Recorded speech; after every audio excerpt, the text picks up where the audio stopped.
For more than 3 decades, a yellow family has lived inside your television. They have been there longer than most marriages last, longer than most careers, longer than some countries have existed in their current form. The Simpsons first appeared on December 17, 1989, as a Christmas special on the fledgling Fox network, and approximately 26.7 million people tuned in to watch a crudely animated father try to provide for his family during the holidays. That was 36 years ago. Since then, the show has produced over 800 episodes across 37 seasons, making it the longest-running American scripted primetime television series in history. It has been on the air so long that children who watched the pilot episode are now older than Homer Simpson. Their children are now older than Bart. The show has outlived the Cold War, the rise and fall of entire technology companies, multiple presidencies, and the very network model that birthed it. And through all of that, nothing inside Springfield has changed. Homer is still 39, Marge is still 36, Bart is still in the 4th grade, Lisa is still 8, Maggie still does not speak. The family exists in a kind of amber, perfectly preserved while the world outside ages and transforms around them. Most people understand The Simpsons as a comedy, a cartoon about a lovably stupid father and his dysfunctional but ultimately loving family. It is comfort food. It is background noise. It is the thing millions of people put on when they want to feel the warm, familiar glow of something they have seen 100 times before. Disney Plus, the show's current streaming home, reported that The Simpsons surpassed 1 billion hours of streaming time on their platform during 2025 alone. Nielsen reported it as one of the most streamed acquired programs in the world, accumulating over 15 billion minutes of watch time in a single year. People are not just watching The Simpsons, they are living inside it. They are falling asleep to it. They are using it as a kind of sonic wallpaper to fill their homes with the sound of a family that never changes, never leaves, and never dies. And that, if you think about it long enough, is where things start to get strange.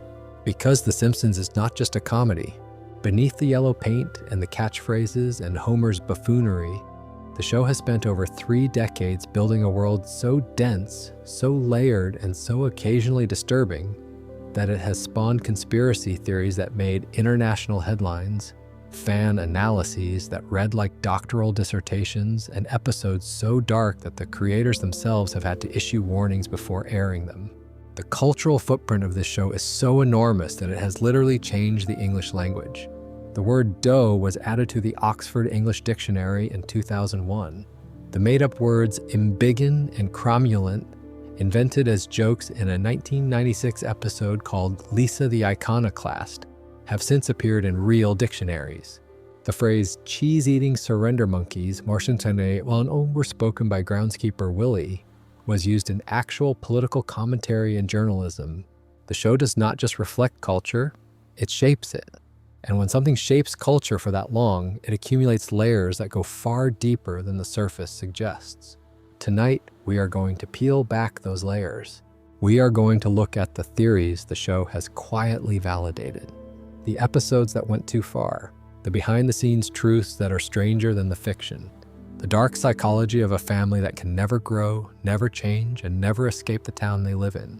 We are going to examine what happens when you take a show that was designed to be comforting and look at it long enough for the comfort to curdle into something else entirely. Because the disturbing truth hiding behind The Simpsons lore is not one single secret. It is a collection of truths, layered on top of each other like sediment, building over 36 years into something that, when you finally see it clearly, changes how the show feels forever. So settle in, get comfortable, because this is going to take a while. And by the time we are done, the most familiar show in television history might feel like something you have never quite seen before. But before we go any further, if you're enjoying this kind of deep dive, take a moment to subscribe. It is completely free, and it helps us keep making these videos for you. All right, let's begin. To understand what is hiding beneath The Simpsons, we need to start with the most famous and most unsettling fan theory ever proposed about the show. A theory so compelling that it made headlines around the world, was discussed on every major entertainment site, and eventually forced the show's own executive producer to respond publicly. a theory that, even after being addressed, refuses to die because the evidence supporting it is simply too persuasive to dismiss entirely. This is the Homer Simpson coma theory, and if you have never heard it before, it is going to change the way you think about every episode of The Simpsons you have ever watched. The theory was first proposed by a Reddit user called Hard Topic a Name, and it went viral almost immediately. News outlets in Australia, Belgium, the United Kingdom, and the United States all picked it up. TMZ tracked down Al Jean, the show's longtime showrunner, and asked him about it directly. The theory is elegant in its simplicity and devastating in its implications, and it begins with a conversation between Homer Simpson and God. In the 4th season of The Simpsons, there is an episode called Homer the Heretic, which aired on October 8, 1992. In this episode, Homer decides to stop going to church and starts his own religion instead. Through his negligence, he nearly dies in a house fire and is saved by his neighbors, including Ned Flanders. Homer eventually returns to church, but during a service he falls asleep and has a conversation with God. The conversation is short and seems inconsequential at first, but it contains a line that, in retrospect, is one of the most important lines in the entire history of the show. Homer asks God what the meaning of life is. God tells him that he cannot reveal the answer, that Homer will find out when he dies. Homer says he cannot wait that long. And God replies very simply, "You can't wait 6 months?" The episode ends before God reveals the answer. It plays as a joke. The audience laughs. Homer wakes up. Life goes on, but the theory asks us to take that line seriously. God told Homer Simpson that he would die in 6 months. And exactly 6 months later, on April 1st, 1993, the show aired an episode called So It's Come to This, a Simpsons clip show. In that episode, Bart pulls an April Fool's Day prank on Homer. He shakes up a can of beer so violently that when Homer opens it, the explosion sends him to the hospital. While Homer is recovering, he gets into an argument near a vending machine and the machine falls on him. Homer is crushed. He slips into a coma. The family gathers around his hospital bed, waiting to see if he will wake up. And at the very end of the episode, Homer does wake up. He opens his eyes. He starts choking Bart. Everything returns to normal. The family goes home. The sitcom continues, but the theory proposes that Homer never actually woke up. The argument is that Homer's sudden recovery at the end of the episode was too quick, too convenient, too neat. One moment he is in a deep coma. The next moment he is perfectly fine, choking his son as if nothing happened. The theory suggests that this recovery was not real. It was the beginning of a dream. Everything that has happened in The Simpsons from that moment forward, every episode across the next 30-plus years, has been taking place inside the comatose mind of Homer Simpson as he lies in a hospital bed, slowly dying while his family sits beside him. And the evidence, once you start looking at it, is remarkably persuasive. The first and most obvious piece of evidence is the tonal shift in the show. Before the coma episode, The Simpsons was a grounded family sitcom. The plots dealt with real, relatable problems. Lisa develops a crush on her substitute teacher. Homer tries to quit drinking. Marge considers being unfaithful. Bart cheats on an IQ test. These are human stories about human struggles, told through the lens of animation, but rooted in emotional reality. Nothing supernatural happens. Nothing impossible occurs. The family lives in a recognizable version of the real world, dealing with problems that real families actually face. After the coma episode, the show changes. Not immediately, not all at once, but gradually over the following seasons, the plots become increasingly surreal and detached from reality. Homer is shot into space. Mr. Burns captures the Loch Ness Monster. Homer goes to work for a Bond villain named Hank Scorpio. Celebrity guest stars begin appearing in virtually every episode. The town of Springfield, which once felt like a small, anonymous American town, starts to feel like a fever dream version of America, where anything can happen and nothing has consequences. The show's own writers and cast members have acknowledged this shift. Even people who have worked on the show have expressed concern about the increasingly wacky plots that move further and further from the grounded storytelling of the early seasons. The theory explains this perfectly. If Homer's in a coma, then the surreal quality of the later seasons is not bad writing. It is the natural deterioration of a dreaming mind. Homer's brain is generating increasingly bizarre scenarios because it is losing touch with reality. The longer he stays in the coma, the less tethered his dreams become to the real world he once inhabited. The plots get stranger because his mind is getting weaker. The celebrity appearances happen because Homer, lying in his hospital bed, can occasionally hear the television in his room, and the famous voices filter into his dreamscape. The show is not getting worse. Homer's getting sicker. The second piece of evidence is perhaps the most unsettling. Nobody in The Simpsons ages. Bart has been 10 years old for over 3 decades. Lisa has been 8. Maggie has been a baby for 36 years. In the real world, this is simply a convention of animated sitcoms. Characters do not age because the show needs to maintain its premise. But the theory reframes this convention as something much darker. The characters do not age because Homer remembers them at specific ages. When he fell into the coma, Bart was 10, Lisa was 8, Maggie was 1. His comatose mind cannot update their ages because it is frozen at the moment he lost consciousness. He will always picture them as they were the last time he saw them with his waking eyes. They will be those ages forever because for Homer, time stopped on April 1st, 1993. The third piece of evidence involves how the later seasons handle continuity.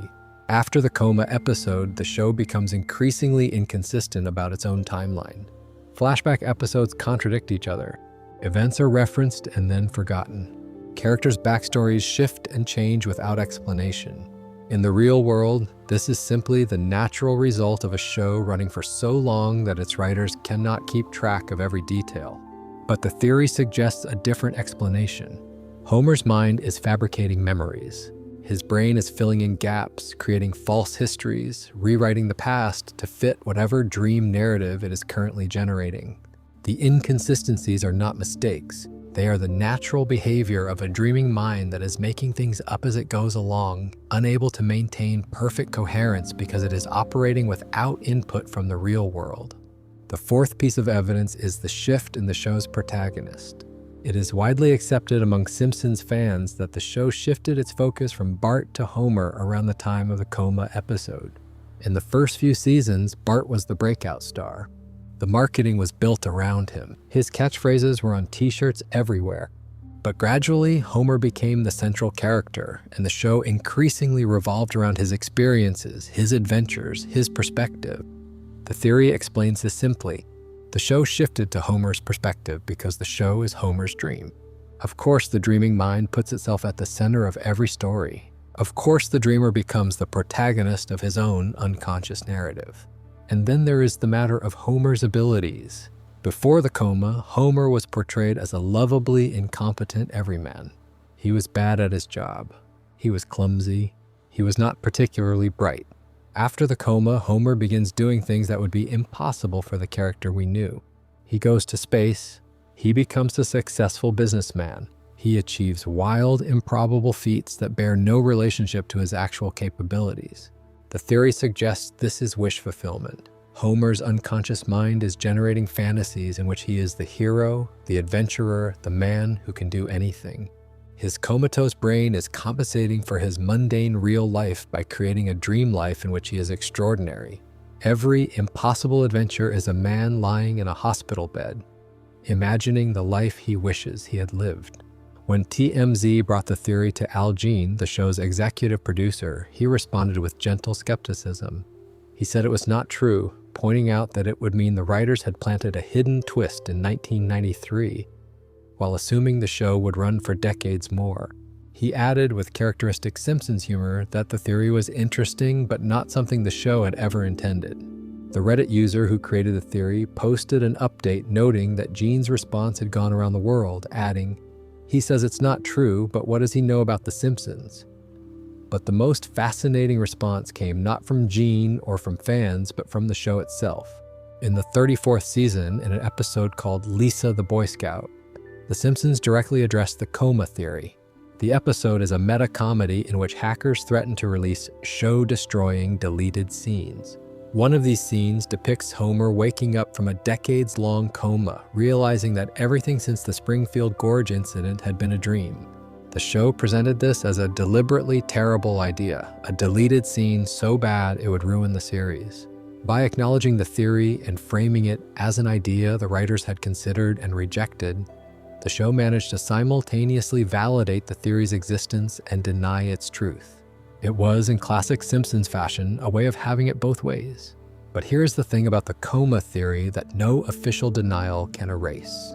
The tonal shift is real. The timeline matches. The evidence exists within the show's actual episodes, not in speculation or wishful thinking. God told Homer he would die in 6 months. 6 months later, Homer fell into a coma.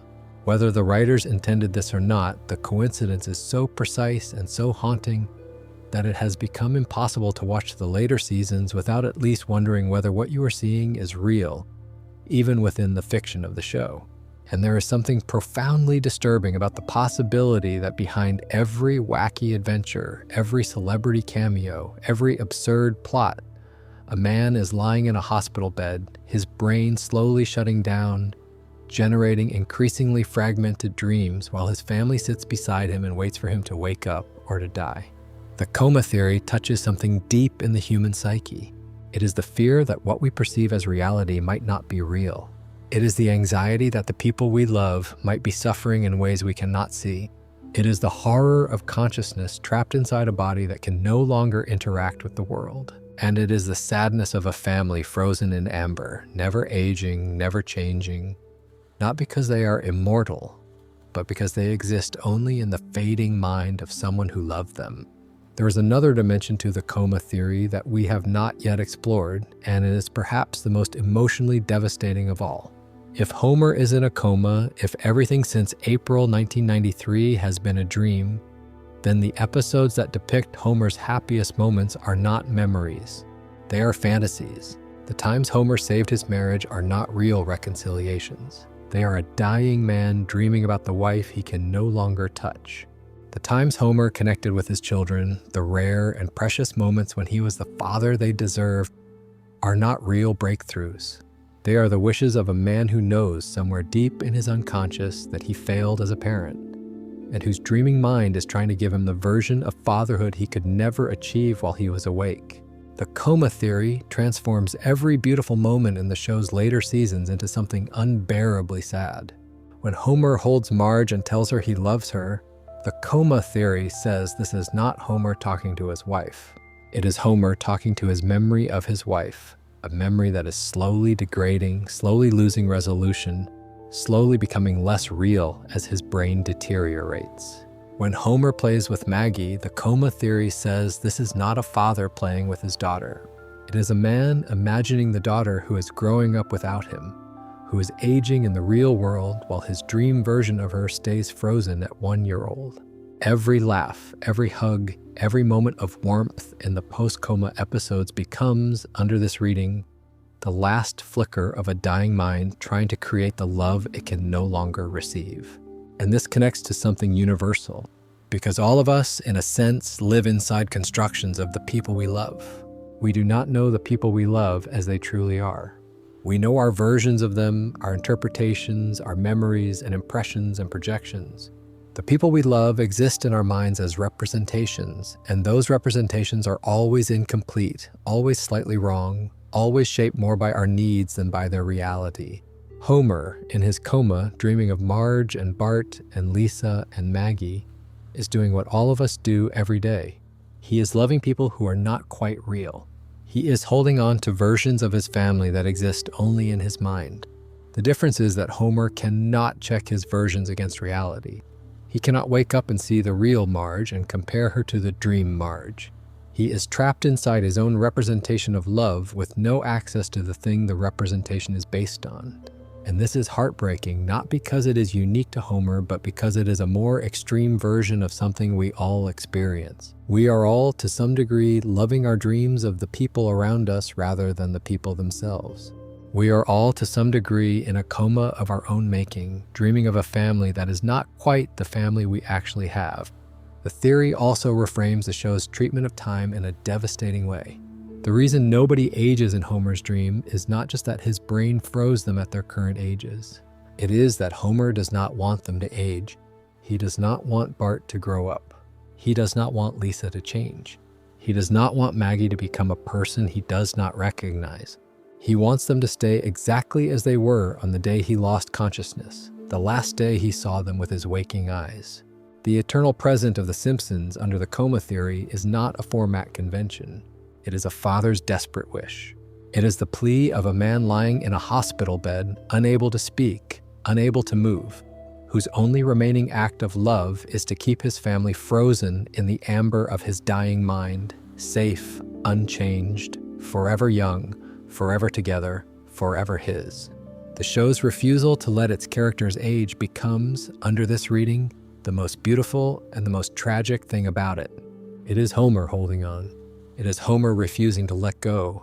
It is Homer, with the last functioning piece of his consciousness, choosing to dream a dream in which nothing changes because change would mean acknowledging that he is dying and his family's moving on without him. Whether this theory is true does not matter. What matters is what the theory reveals about why people care so deeply about The Simpsons.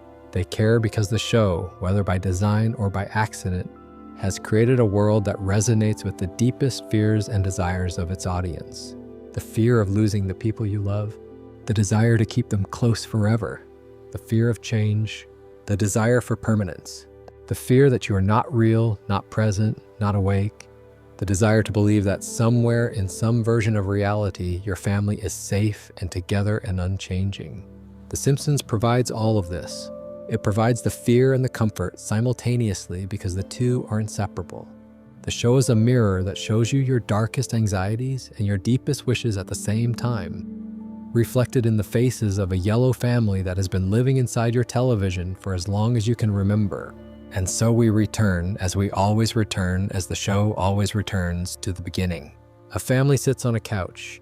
The television glows. Homer sighs. Marge's hair towers. Bart fidgets. Lisa reads. Maggie sucks her pacifier. The theme song plays. The credits roll. And somewhere in a hospital bed, or a streaming queue, or a memory, or a dream, the show begins again. The same family. The same town. The same stories, the same eternal, unbreakable, inexplicable, beautiful, terrible loop. But the coma theory, as compelling as it is just the surface. It is the first layer of darkness in a show that contains many more. Because you do not need a fan theory to find disturbing content in The Simpsons. The show itself, in its actual aired episodes, has gone to places that are genuinely unsettling when you step back and look at them clearly.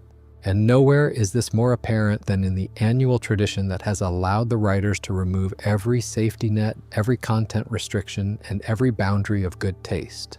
We are talking, of course, about the Treehouse of Horror. Before we continue, make sure to subscribe if you are enjoying this deep dive. It really does help. Now, let's go deeper. Every year since the show's second season, The Simpsons has aired a special Halloween episode called The Treehouse of Horror. The first one aired in 1990 and was framed as Bart and Lisa telling scary stories to each other in the family treehouse. Before the episode began, Marge Simpson appeared on screen to deliver a warning to the audience. She told viewers that the following program might give their children nightmares, and she suggested that parents should, and this is a direct quote, "tuck your children into bed tonight instead of writing us angry letters tomorrow." This was a comedy show on a broadcast network issuing a genuine content warning before its Halloween special. And while that first episode was relatively tame by later standards, it set a precedent that the show would maintain for over 30 years. The Treehouse of Horror is the night The Simpsons takes off its mask. These episodes are technically non-canon. Nothing that happens in a Treehouse of Horror carries over to the regular series. Characters can die, the world can end, the laws of physics can be violated, and everything resets the following week. This non-canon status was originally conceived as a creative safety valve, a way for the writers to experiment without worrying about continuity or consequences. But over 3 decades and more than 37 specials, the Treehouse of Horror has evolved into something more complex and more revealing than a simple Halloween gag. It has become the show's unconscious, the place where the writers express impulses and explore ideas that the regular episodes cannot contain. And some of those ideas are genuinely horrifying. Consider the segment called Nightmare Cafeteria, which aired as part of Treehouse of Horror 5 in the show's 6th season. The premise is simple and stomach-turning. Springfield Elementary is overcrowded. Detention is full. Principal Skinner, faced with too many students and not enough budget, discovers a solution. He begins killing students and serving them as lunch. The episode does not treat this as a distant threat or an abstract horror. It shows it happening. It shows the teachers becoming visibly fatter as they consume children. It shows specific students being identified, selected, and prepared. Jimbo Jones is served as a patty, and in the episode's climax, Bart, Lisa, and Milhouse try to escape the school. They run, they scream, they beg for help. Nobody comes. Milhouse is caught first. He is thrown into an industrial blender while Bart and Lisa watch. They try to run further, but there is nowhere to go. The episode does not cut away. It does not offer a last-second rescue. It does not provide a punchline that diffuses the horror. Bart and Lisa are caught, and they follow Milhouse into the blender. The children die. The credits roll. This aired on network television in 1994, on a show primarily watched by families, during a holiday episode that children were specifically excited to see. Or consider the segment The Thing and I from Treehouse of Horror 7. In this story, the Simpson family reveals a secret they have been keeping for Bart's entire life. He was born with a conjoined twin named Hugo. When the twins were separated at birth, Homer and Marge decided to keep Hugo locked in the attic, where he has been living ever since, surviving on a diet of fish heads thrown up through a trapdoor. Hugo is grotesque, feral, and desperate to be reunited with his brother. He escapes from the attic and captures Bart, attempting to sew himself back onto his twin's body. The image of a deformed, neglected child trying to physically reattach himself to the sibling who got to live a normal life is deeply disturbing on multiple levels. But the episode saves its most unsettling moment for the twist ending. Dr. Hibbert examines both children and discovers that Hugo was not the evil twin. Bart was. The scar from their separation is on the wrong side. Hugo was the good twin all along, and it was Bart who should have been locked in the attic. The episode ends with Bart being sent upstairs to live in darkness and Hugo taking his place in the family, and nobody seems particularly troubled by this arrangement. Then there is the episode from Treehouse of Horror 28, in which Homer discovers that he tastes delicious. The segment begins innocuously enough. Homer cuts his finger while cooking, and the severed digit accidentally lands on the grill. He eats it without thinking and discovers that his own flesh is the most delicious thing he has ever tasted. What follows is a slow, methodical descent into self-cannibalism. Homer begins eating himself piece by piece, starting with small cuts and escalating to entire limbs. The animation does not shy away from showing the process. Homer's body is progressively consumed until there is nothing left. He eats himself to death. Lisa warned the audience at the beginning of the segment that what they were about to see was so disgusting that they would watch Game of Thrones to calm down. She was not entirely joking. The possessed Maggie segment from Treehouse of Horror XXX takes the show's youngest character, a baby who cannot speak and has never been anything but adorable, and transforms her into a demonic entity. In a parody of The Omen, it is revealed that Marge actually gave birth to a boy. But Homer did not want another son because Bart was already more than enough trouble. The baby Maggie manifests genuine demonic powers, choking Doctor Hibbert with his own stethoscope, making stuffed animals spin their heads and vomit stuffing and causing Kearney and Jimbo to hang themselves. Ned Flanders discovers Maggie's true nature and attempts to kill her at an abandoned church. He reveals to Homer and Marge that their baby bears the mark of the beast under her hair. And when they look, the mark is shaped like Mickey Mouse ears, a joke that manages to be both funny and deeply unsettling at the same time, implicating the show's own corporate parent in Maggie's damnation. And then there is perhaps the most disturbing Treehouse of Horror segment of all, The Others from the show's 25th Halloween special. In this story, the Simpson family is haunted by ghosts, but these are not random spirits. They are the original versions of the Simpson family from the Tracy Ullman Show shorts, the crude, roughly animated prototypes that Matt Groening created in 1987 before the family got their own series. The original Simpsons were murdered and buried under the house. The modern Simpsons are living on top of their graves. Homer becomes infatuated with the ghost of the original Marge, and modern Marge in a moment of jealous desperation, kills herself so that she can become a ghost too and compete for Homer's affections. Meanwhile, Lisa accidentally dies while chasing Bart, and her ghost strangles Bart in revenge. Even the baby is not spared. Groundskeeper Willie takes the children's corpses to make stew, and the episode implies he may have killed Maggie as well. The segment ends with Homer choosing his modern wife over the ghost, but the damage is done. The show has depicted the Simpson family murdering each other, killing themselves, and having their bodies used for food.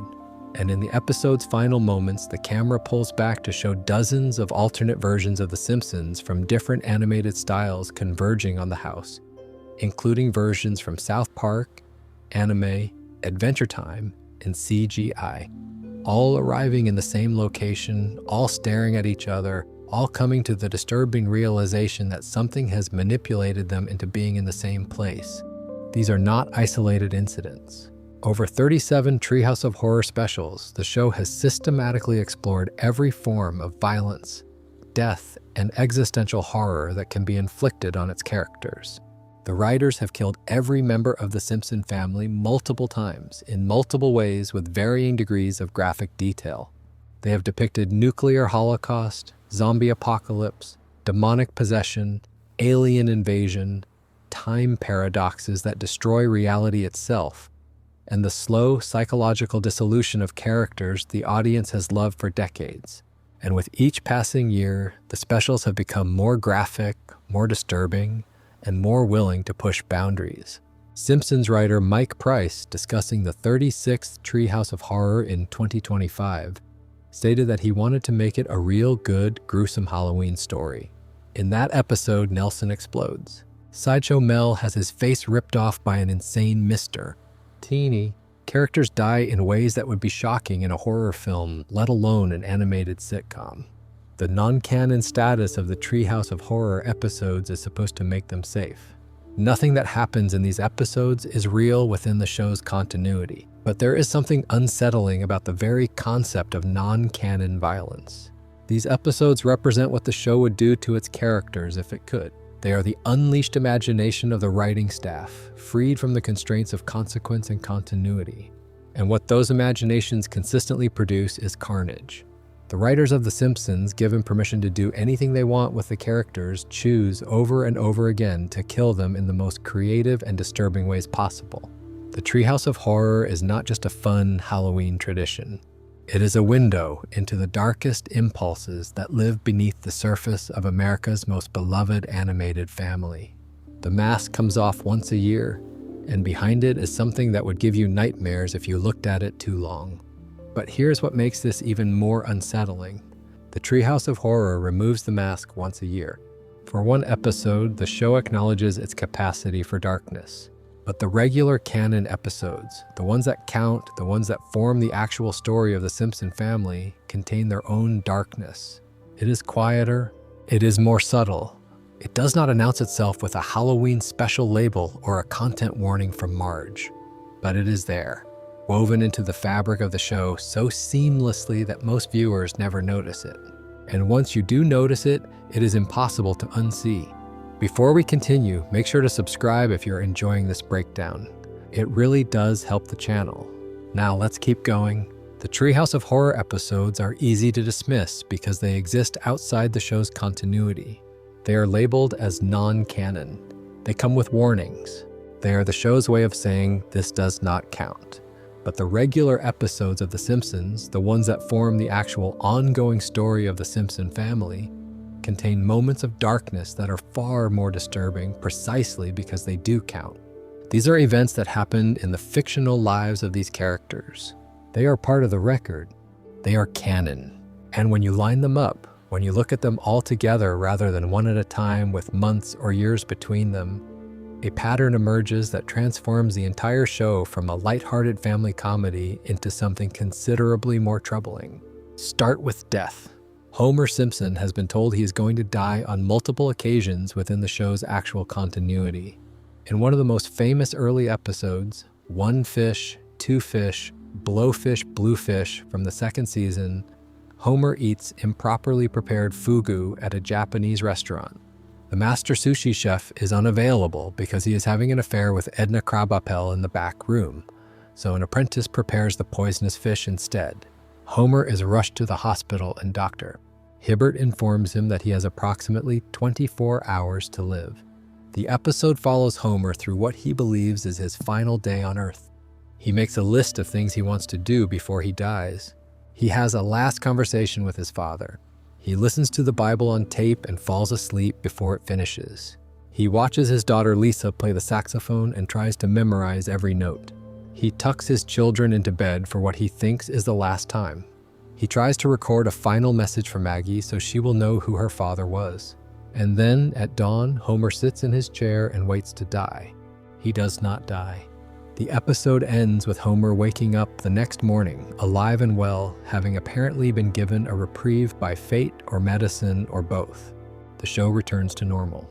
But the emotional weight of that episode, the sight of Homer Simpson genuinely preparing for death, saying goodbye to his family, sitting alone in the dark, waiting for the end, is not something that goes away just because the sitcom structure requires a happy ending.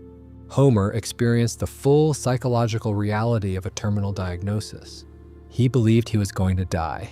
He grieved for his own life. And then the show moved on as if it never happened, because that is what sitcoms do. But the character lived through that. Within the fiction, Homer Simpson knows what it feels like to believe you have 24 hours left. And this happens again and again. Homer is hospitalized. Homer falls into comas. Homer is shot into space with questionable chances of returning. Homer faces execution. Homer nearly dies in fires, car accidents, nuclear meltdowns, falls, fights, and encounters with wild animals. The show treats each of these as individual episodes of standalone stories with beginnings, middles, and ends. But if you consider them as a continuous biography, Homer Simpson has experienced more trauma and more near-death experiences than most combat veterans.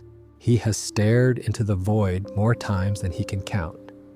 And each time the show resets to its default state, the unspoken implication is that Homer absorbs that trauma silently, without processing, without healing, and without ever being fundamentally changed by it. Then there is the violence at the center of the family. For over 3 decades, one of the show's most recognizable running gags has been Homer strangling Bart. The setup is always the same. Bart says or does something that angers Homer. Homer shouts his catchphrase, "Why you little?" and wraps his hands around Bart's neck, choking him. This has been played for laughs in hundreds of episodes. It is so iconic that it is considered one of the show's signature bits. In 2024, when a season 35 episode appeared to reference the possibility of retiring the gag, executive producer James L. Brooks issued a firm denial, saying, and this is his actual statement, "Don't think for a second we're changing anything. But strip away the laugh track mentality and consider what is actually being depicted. A grown man is choking a 10-year-old boy, his own son, repeatedly, over decades. The boy is physically smaller, physically weaker, and unable to defend himself. The choking is not gentle or symbolic. Homer's hands wrap around Bart's throat. Bart's eyes bulge. His face changes color. He makes choking sounds. The animation depicts genuine strangulation of a child by his parent, and the show frames this as comedy. It has framed it as comedy for 36 years. It has become so normalized that the audience does not even register what they are seeing anymore. They laugh because the show tells them to laugh, but what they are watching is child abuse, repeated and unresolved, presented as the punchline to a joke that has been running longer than most of the audience has been alive. Homer's relationship with alcohol is another element of the show that becomes deeply disturbing when examined without the comedy filter. Moe's Tavern is presented as a friendly neighborhood bar, the place where Homer spends his evenings with his friends Lenny, Carl, and Barney. The show treats it as a warm, familiar setting, a place of male bonding and humorous dialogue. But in practical terms, Homer Simpson is an alcoholic father of 3 who spends most of his free time drinking at a bar instead of being with his family. He drives home drunk. He neglects his children. He spends money the family cannot afford on alcohol. His drinking affects his job performance at a nuclear power plant, where his incompetence could, quite literally, cause a catastrophe that kills thousands of people. The show acknowledges Homer's alcoholism occasionally, sometimes directly. There are episodes where he tries to quit drinking and fails. There are episodes where his drinking causes specific crises. But these episodes are always self-contained. The alcoholism is never resolved. Homer never gets sober. He never seeks treatment. He never changes. The show cannot let him change because change would break the formula. So Homer Simpson remains an active alcoholic for 36 years and counting, and the show treats this as background texture rather than the serious condition it would be in any real human being's life. The Springfield nuclear power plant where Homer works as a safety inspector is another element that the comedy obscures but cannot entirely hide. The plant is owned and operated by Charles Montgomery Burns, a man the show consistently portrays as one of the most evil people in Springfield. Burns has attempted to block out the sun. He has dumped radioactive waste in playgrounds. He has cut safety corners that endanger the lives of every person in the town. He employs Homer Simpson, a man who is demonstrably incompetent, as the person responsible for the plant's safety. The show has depicted nuclear meltdowns, radiation leaks, and environmental contamination caused by the plant's negligence. The three-eyed fish, Blinky, that lives in the river near the plant is one of the show's most iconic images, and it represents the real-world consequences of nuclear negligence played as a sight gag. The entire town of Springfield lives under the constant, low-grade threat of nuclear disaster managed by the least qualified person imaginable. Employed by a man who would happily watch them all die if it increased his profits by $1.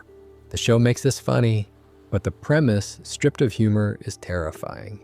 Homer's mother, Mona Simpson, introduces another layer of darkness into the show's canon. Homer grew up believing his mother was dead. His father, Abraham Simpson, told him she had died and showed him a grave. Homer visited that grave. He mourned at that grave. He carried the loss of his mother through his entire childhood and into adulthood. And then, in one of the show's most emotionally devastating episodes, Homer discovers the truth.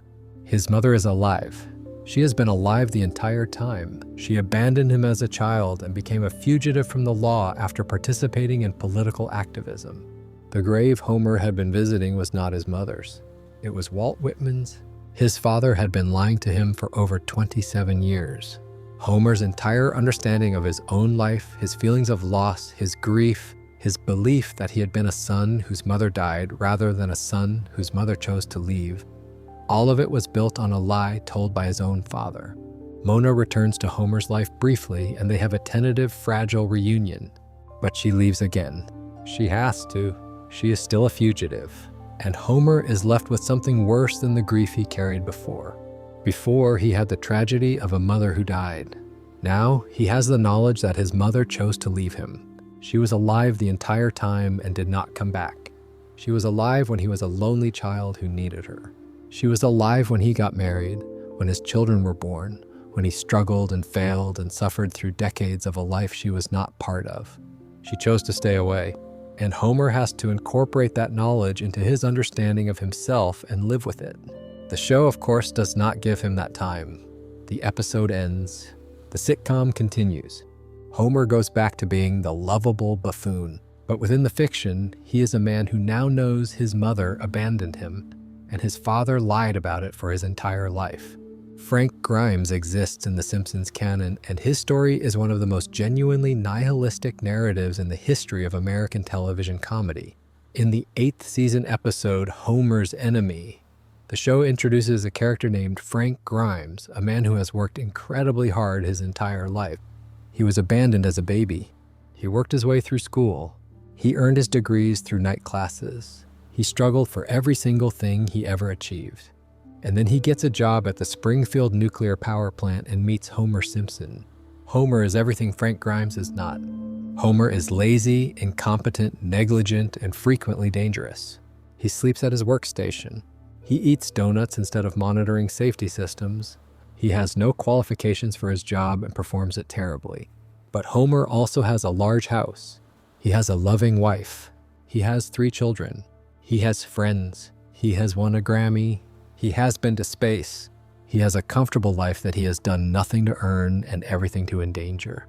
Frank Grimes, who has worked desperately hard for every scrap of success in his life, is confronted with the reality that the universe rewards Homer Simpson for being Homer Simpson, while punishing Frank Grimes for trying. The episode follows Grimes as he becomes increasingly unhinged by this realization. He cannot accept that Homer faces no consequences for his incompetence. He cannot understand how someone so careless, so stupid, so undeserving has everything while someone who has struggled and sacrificed has nothing. His frustration mounts throughout the episode until, in the final act, Grimes has a complete mental breakdown. He begins mocking Homer by imitating his behavior, acting as recklessly and foolishly as Homer does every day. He touches high-voltage equipment without safety gloves, the way Homer does constantly without consequence. But unlike Homer, Frank Grimes is not protected by the universe's strange preference for Homer Simpson. Grimes is electrocuted. He dies. The episode cuts to his funeral, where the entire town is gathered. And in the final, devastating shot, Homer falls asleep during the eulogy and mumbles about changing the channel in his sleep. The entire congregation laughs. They laugh at Homer's foolishness while standing over the coffin of a man who was destroyed by it. The credits roll. The episode ends. Homer suffers no consequences. Nothing changes. The universe of The Simpsons does not care about Frank Grimes. It never did. He was born to suffer, and he died because the rules that apply to everyone else do not apply to Homer Simpson. This episode is widely considered one of the darkest in the show's history because it is not about supernatural horror or Halloween violence. It is about the fundamental unfairness of existence, played not as tragedy but as comedy. It is about a system that rewards the undeserving and destroys those who try hardest. It is nihilism disguised as a sitcom plot. And unlike the Treehouse of Horror episodes, it is canon. Frank Grimes died. Homer slept through his funeral.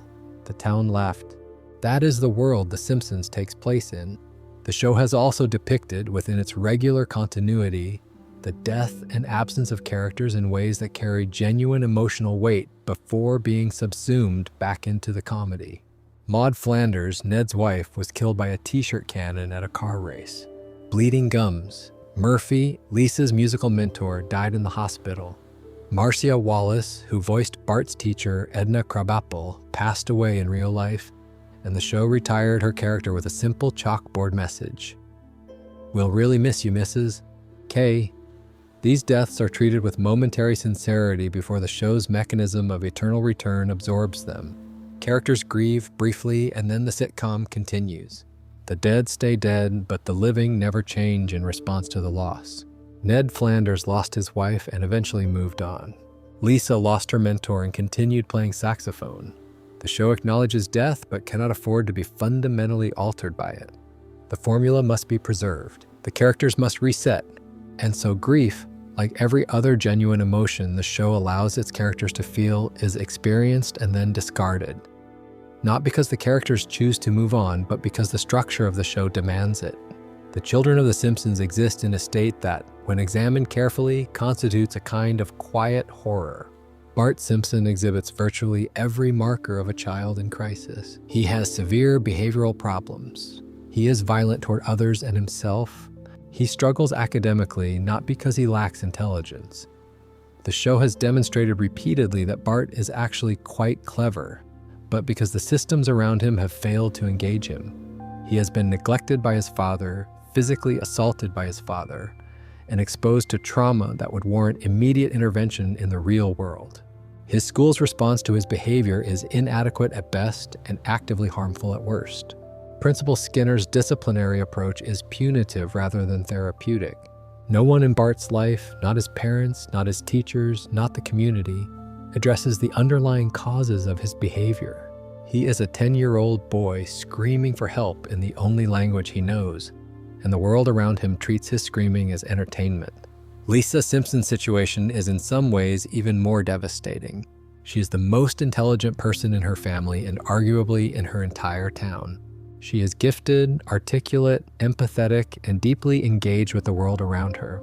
She has the potential to be extraordinary, but she is 8 years old and she lives in a family and a community that does not value intelligence, does not support her gifts, and does not understand her. She is consistently dismissed by her peers, ignored by her parents when they are distracted by Homer's latest crisis. and isolated in a town that treats her curiosity and compassion as inconveniences. Lisa suffers from depression. The show has acknowledged this directly. She feels alone. She feels unheard. She feels like she does not belong in her own family or her own town. And the cruelest thing the show does to Lisa Simpson is deny her the possibility of escape. In a show where characters never age, Lisa will never graduate. She will never go to college. She will never leave Springfield. She will never fulfill the potential that the show has so carefully established. She is 8 years old forever, trapped in a town that does not deserve her, and she will never, ever get out. And then there is Maggie, the baby who does not speak, the infant who has been 1 year old for 36 years. Maggie Simpson is in many ways the most disturbing character in the show because she is the most helpless. She cannot advocate for herself. She cannot express her needs. She cannot leave. She is entirely dependent on the people around her, and the people around her are frequently negligent, absent, or distracted. Homer has forgotten Maggie exists on multiple occasions. In the show's own continuity, the episode about the family's social media career explicitly addresses the fact that Homer never mentioned Maggie to his drinking friends, and that she no longer makes videos with him.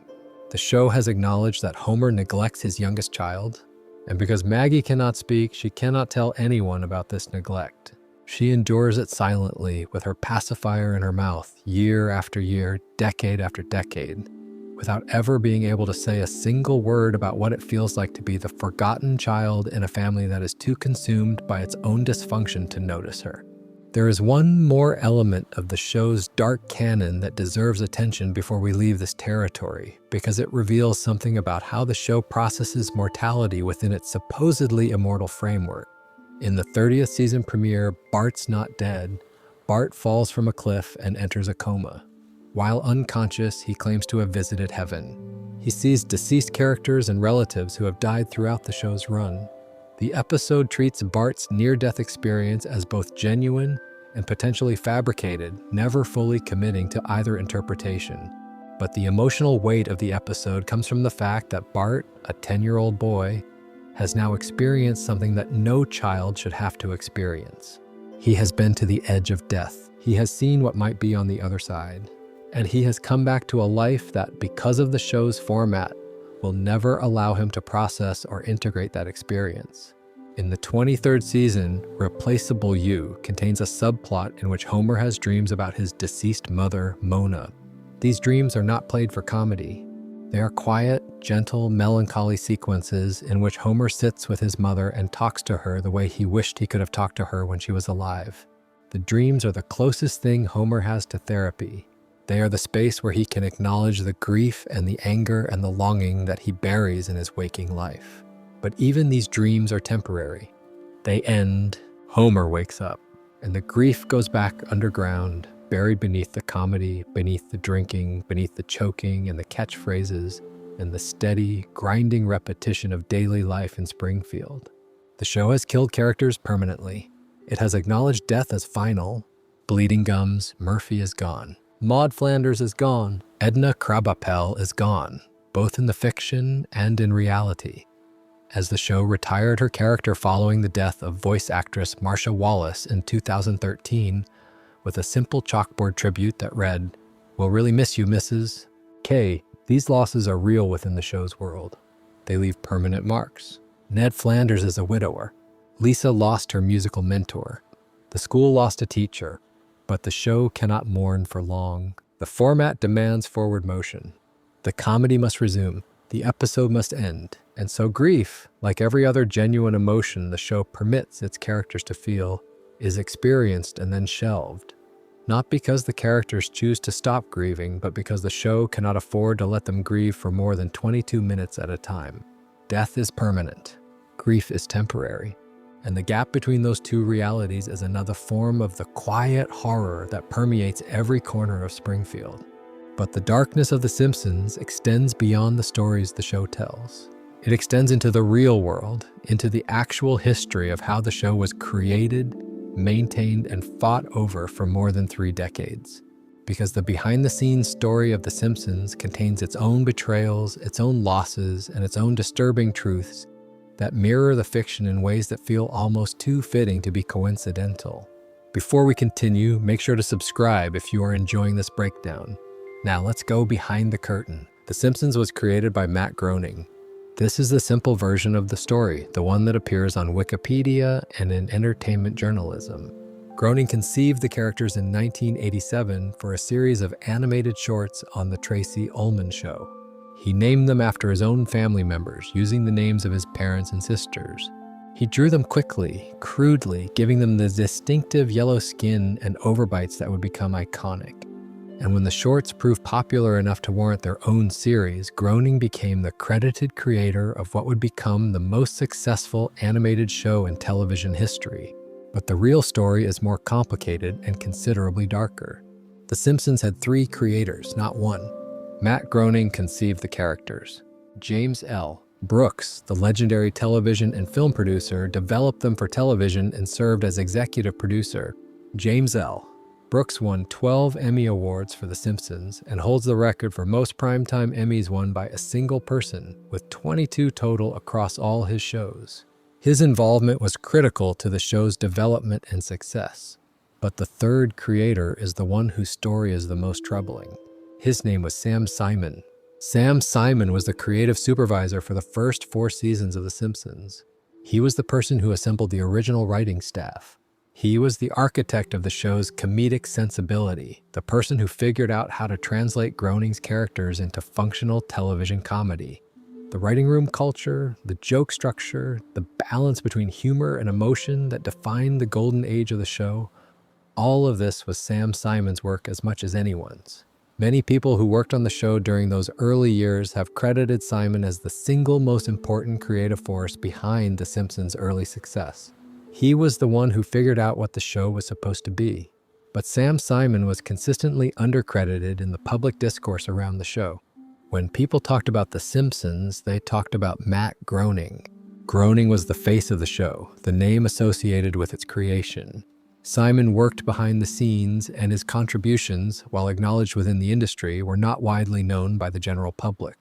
He left the show after the 4th season due to creative differences and personal conflicts with the other producers. But he retained his executive producer credit and his share of the show's profits until his death. Sam Simon died on March 8, 2015. He had been diagnosed with terminal colorectal cancer and spent his final years donating his fortune to animal rescue organizations and hunger charities. He died largely unrecognized by the wider public as a co-creator of one of the most important television shows ever made. The man who arguably did more than anyone to make The Simpsons work as a show died without the credit he deserved, while the show he helped create continued without him, generating billions of dollars in revenue. The voice actors who bring the Simpson family to life have their own history of conflict with the show's producers, and that history is marked by threats, ultimatums, and the constant reminder that no individual is irreplaceable when there's enough money at stake. The 6 principal voice actors, Dan Castellaneta, Julie Kavner, Nancy Cartwright, Yeardley Smith, Hank Azaria, and Harry Shearer, have gone through multiple rounds of brutal salary negotiations over the course of the show's run. In 2004, the cast stopped reading scripts entirely, refusing to work until their salaries were increased. The standoff resulted in salaries rising to approximately $360,000 per episode. By 2008, at the peak of the show's earning power, the 6 principals were reportedly earning approximately $400,000 per episode. But in 2011, the relationship between the cast and the network reached its most dangerous point. Fox threatened to cancel The Simpsons entirely unless costs were cut by 45%. The actors' salaries were reduced to approximately $300,000 per episode, with back-end profit participation added as a consolation. The show was saved, but the message was clear. Fox was willing to end the longest-running animated series in television history rather than pay its actors what they were worth. In 2015, Harry Shearer, who voices Mr. Burns, Ned Flanders, Principal Skinner, Smithers, and numerous other characters briefly left the show entirely over contract terms.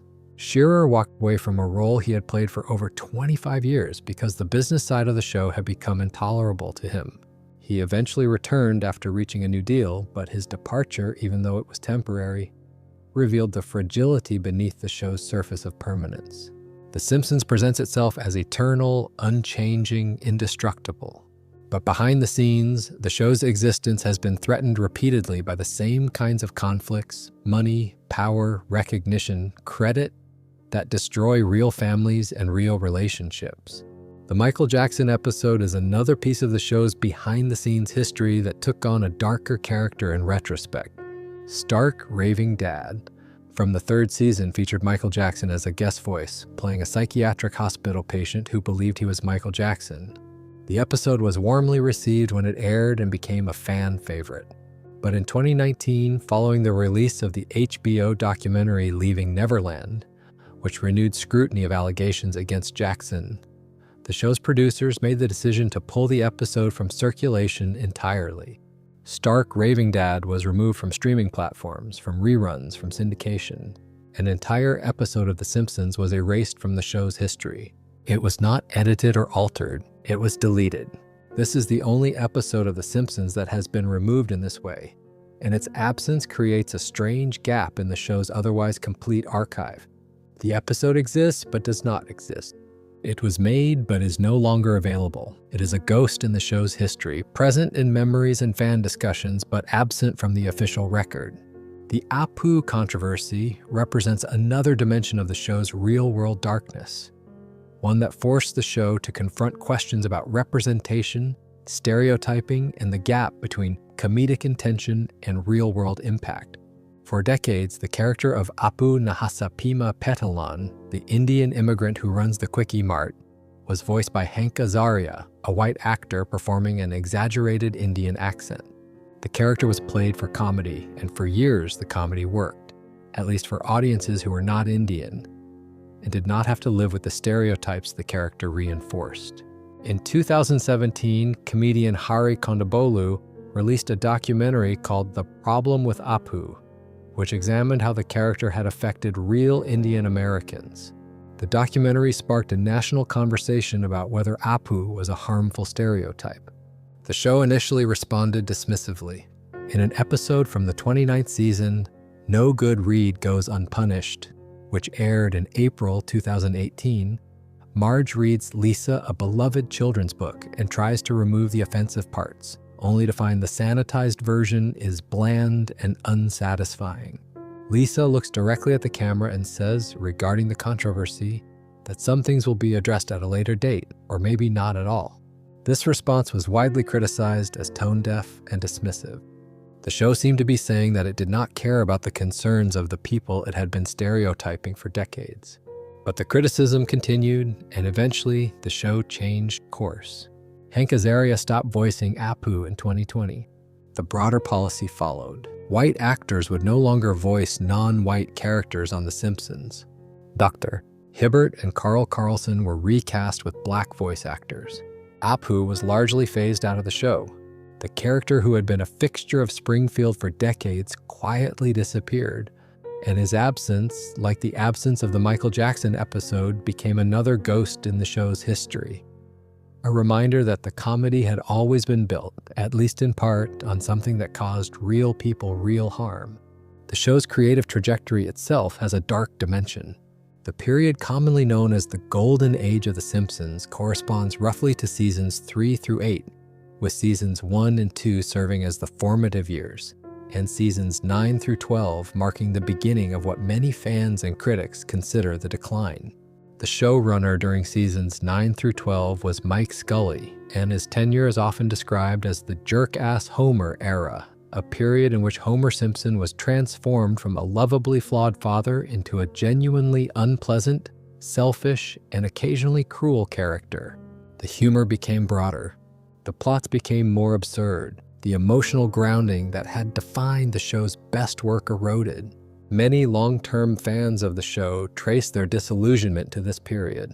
They describe it as the moment when The Simpsons stopped feeling like a show about a real family and started feeling like a show about cartoon characters doing cartoon things. After Scully's departure, Al Jean took over as sole showrunner and held the position for 20 seasons from season 13 through season 32, making his the longest single tenure in the show's history. Gene's era is characterized by stability, consistency, and a return to the status quo. The show stopped getting worse, but it also stopped reaching the heights it had achieved during the Golden Age. It became dependable. It became comfortable.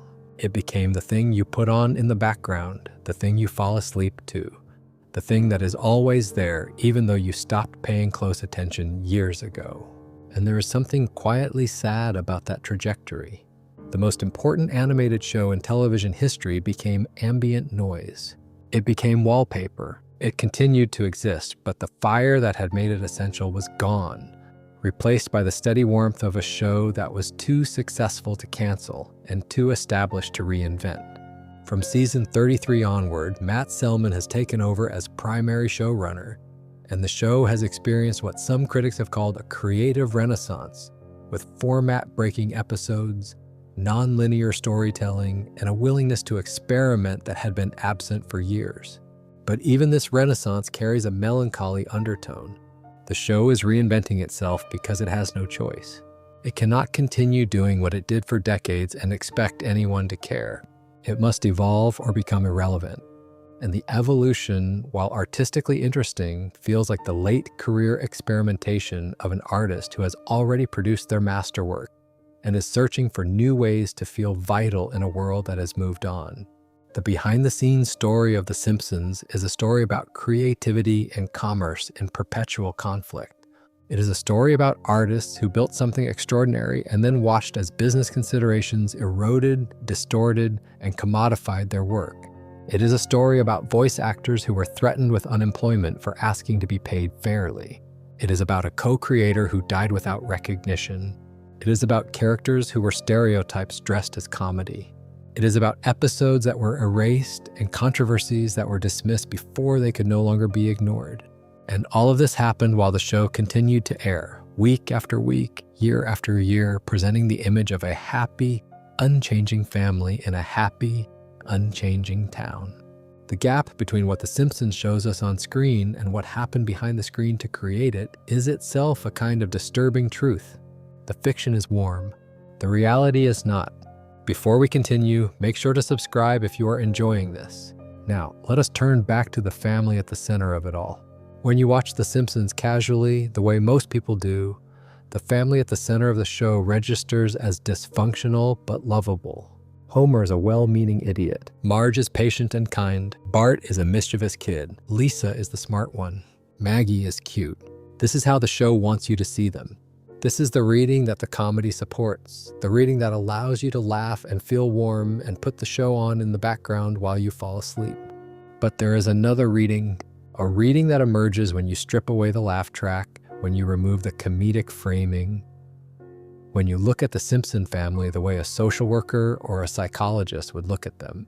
And that reading is not warm at all. That reading reveals a family in crisis, a household defined by addiction, neglect, untreated mental illness, generational trauma, and the quiet, systematic crushing of potential. The Simpsons, when you look at them without the comedy filter, are not a funny family. They are a case study in how dysfunction perpetuates itself across generations. And the most disturbing part is that the show knows this and has always known this and chooses to present it as entertainment anyway. Start with Homer, because everything starts with Homer. Homer J. Simpson is, by any clinical standard, an alcoholic. He drinks every day. He drinks heavily. He prioritizes drinking over his responsibilities as a father, a husband, and a safety inspector at a nuclear power plant. His drinking has caused car accidents, job failures, domestic incidents, and financial crises. He has attempted to quit drinking on multiple occasions and has failed every time. He has been shown drinking at work, drinking while driving, drinking while caring for his children, and drinking to the point of unconsciousness in public. The show has addressed his alcoholism directly in several episodes, acknowledging it as a real condition with real consequences. But because The Simpsons is a comedy, and because Homer always returns to the status quo at the end of every episode, his alcoholism is never actually treated. It is never resolved. It is never even consistently acknowledged as a problem. Homer has been an active, untreated alcoholic for 36 years, and the show presents this as one of his charming quirks rather than the serious medical and psychological condition it actually is. The implications of Homer's alcoholism ripple outward through the entire family. Marge Simpson is, by the clinical definition, an enabler. She is married to an alcoholic. She knows he is an alcoholic. She has confronted him about his drinking on multiple occasions. But she stays. She always stays. She cleans up after him. She makes excuses for him. She absorbs the consequences of his behavior and shields the children from the worst of it as much as she can, which is not very much. Marge's role in the family is to maintain the illusion of normalcy in a household that is anything but normal. She cooks dinner. She keeps the house clean. She drives the children to school. She does all of this while married to a man who is drunk more often than he is sober, who has choked their son on hundreds of occasions, who has forgotten the existence of their youngest child, and who has endangered the family's safety and financial security more times than any of them could count. Marge is not patient because patience is her virtue. Marge is patient because she has no other option. She has been conditioned by decades of marriage to a man who cannot be changed to accept what she cannot change and to endure what she should not have to endure. The show occasionally allows Marge to crack. There are episodes where she considers leaving Homer. There are episodes where her suppressed frustration erupts into anger or despair. There are episodes where she drinks too much herself, or snaps at the children, or demonstrates behavior that suggests she is not as okay as she appears to be. In one episode, Marge develops a gambling addiction. In another, she has a crisis of identity and begins questioning whether her life has any meaning beyond serving her family. In another, she takes up bodybuilding as an outlet for rage she cannot express any other way. These episodes are played as comedy. They are framed as temporary aberrations from Marge's baseline of calm, supportive domesticity. But when you view them collectively, they paint a picture of a woman who is drowning. Marge Simpson is a person who has sacrificed her own potential, her own identity, and her own happiness to hold together a family that is constantly being pulled apart by the behavior of the man she married. She is trapped. And the show, because it needs her to stay trapped in order to function, never lets her escape. Marge was not always this person. The show has revealed in various flashback episodes that Marge was an excellent student.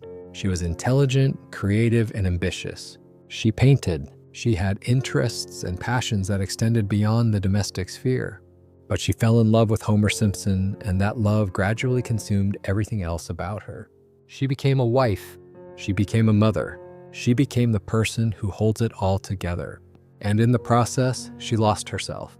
The show treats this as the natural progression of a love story. Homer and Marge are presented as soulmates, people who belong together despite their differences.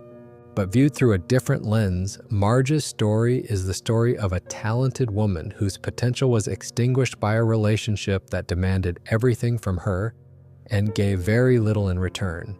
She is not a soulmate. She is a casualty. The children are where the family's dysfunction becomes most visible and most disturbing. Bart Simpson is 10 years old and he is in crisis. His behavioral problems are severe and persistent. He is defiant, aggressive, destructive, and unable to function within the structured environment of school. He has been suspended. He has been expelled from activities. He has been subjected to punitive discipline that has done nothing to address the underlying causes of his behavior. He lies. He steals. He manipulates. He acts out in ways that are designed to attract attention, and when he gets that attention, it is almost always negative. His father chokes him. His principal punishes him. His teachers have given up on him. The community views him as a menace. But the show has also revealed in moments of unexpected clarity that Bart is not stupid. He is not incapable. He has a natural aptitude for languages. He can speak French, which he learned during a foreign exchange program in which he was essentially enslaved by criminals. He has demonstrated complex strategic thinking in his elaborate pranks and schemes. He has shown genuine emotional intelligence in his relationships with Lisa, with his grandmother, and with various characters he encounters on his adventures. Bart is not failing because he lacks ability. He is failing because every system around him has failed him first. His home is chaotic. His father's drunk and violent. His mother's overwhelmed. His school is punitive rather than supportive. His community has labeled him a troublemaker and treats him accordingly. Bart Simpson is a child whose behavior is a symptom of his environment. and nobody in his life has the tools, the awareness, or the willingness to address the cause rather than the symptom. There is an episode in the 3rd season called Bart the Lover, in which Bart develops a fake pen pal relationship with his teacher, Mrs. Crabapple, as a prank. He creates a fictional persona and writes her romantic letters, enjoying the deception and the power it gives him over an authority figure. But as the prank continues, Bart begins to see Mrs. Crabapple as a real person with real feelings, a lonely woman who is desperate for connection. He starts to feel guilty. He wants to end the prank without hurting her. He asks his family for help, composing a final letter that will let her down gently while giving her something positive to hold on to. The family comes together to write this letter, each contributing a line. It is one of the show's most unexpectedly tender moments, and it reveals something important about Bart. He is capable of empathy. He is capable of recognizing when he has hurt someone. He is capable of wanting to make things right. But he is 10 years old, and he does not have the emotional vocabulary or the adult support to channel these impulses productively. So they emerge in fits and starts, in moments of unexpected sensitivity that are immediately overwhelmed by the chaos of his daily life. In the show's 5th season, there's an episode called Bart Gets an Elephant, in which Bart wins a live elephant as a radio contest prize. The episode is played for absurdist comedy, but there is a moment in it that reveals something quietly devastating about Bart's inner life. When the elephant is about to be taken away, Bart cries. He genuinely cries, not because the elephant has any practical value to him, but because it is something that was his, something he loved, and it is being taken from him. For a child who acts tough, who pranks, who fights, who defies authority at every turn, this moment of raw, unguarded grief is a window into the emotional landscape beneath the bravado. Bart Simpson loves things. He gets attached, and when the things he loves are taken away, he breaks briefly before putting the armor back on and returning to the role the world expects him to play. Lisa Simpson's psychological profile is in many ways the most heartbreaking in the show. She is an 8-year-old girl with the intellectual capacity of someone far older. She reads voraciously. She plays the saxophone with genuine skill and passion. She cares deeply about justice, about the environment, about the welfare of animals and people who cannot help themselves. She is articulate, compassionate, and morally serious in a way that her family and her community find alternately admirable and annoying. She is by any measure a gifted child, and she is suffering. The show has depicted Lisa's depression directly. In the episode Moaning Lisa from the 1st season, Lisa experiences a depressive episode so severe that she cannot function. She cannot enjoy things she normally enjoys. She cannot connect with her family. She withdraws into herself and plays sad music on her saxophone. Marge initially tries to cheer her up with platitudes, telling her to smile and be happy. But Marge eventually realizes that this is not enough, and she tells Lisa something remarkable for a television show in 1990. She tells Lisa that it is okay to be sad. She tells her that if she feels sad, she should be sad, and that Marge will be there for her regardless. It is one of the most genuinely wise moments in the show's history, but the show cannot sustain that wisdom. The episode ends. Lisa feels better, life goes on, and in subsequent episodes, Lisa's depression is not a permanent part of her character. It appears and disappears depending on the needs of the plot. Sometimes Lisa is depressed, sometimes she is not. The show treats her mental health the same way it treats Homer's alcoholism, as an episodic condition that flares up for 22 minutes and then resolves itself, rather than as a chronic reality that shapes every aspect of her daily experience. In the real world, a gifted child in Lisa's circumstances, isolated, underestimated, surrounded by people who do not share her values or understand her needs, would likely experience persistent, ongoing psychological distress. The show hints at this repeatedly but never commits to it because committing to it would break the formula. Lisa must be available to be happy in the next episode, so her sadness can never be permanent, even though the circumstances that cause it never change. What makes Lisa's situation even more painful is the show's occasional glimpses into her future. In future drama, A season 16 episode, Professor Frink shows Bart and Lisa a vision of their lives 8 years in the future. Lisa is graduating from high school 2 years early. She has a scholarship to Yale provided by Mr. Burns as an ironic punishment. She is brilliant, accomplished, and on the verge of the life she has always deserved. But within the show's actual continuity, this future will never arrive. Lisa will be 8 years old forever. She will never graduate. She will never go to Yale. She will never leave Springfield. The show dangles the promise of escape in front of Lisa and then snatches it away, not through dramatic reversal, but through the simple, implacable mechanism of its own format. The Simpsons does not allow its characters to grow up.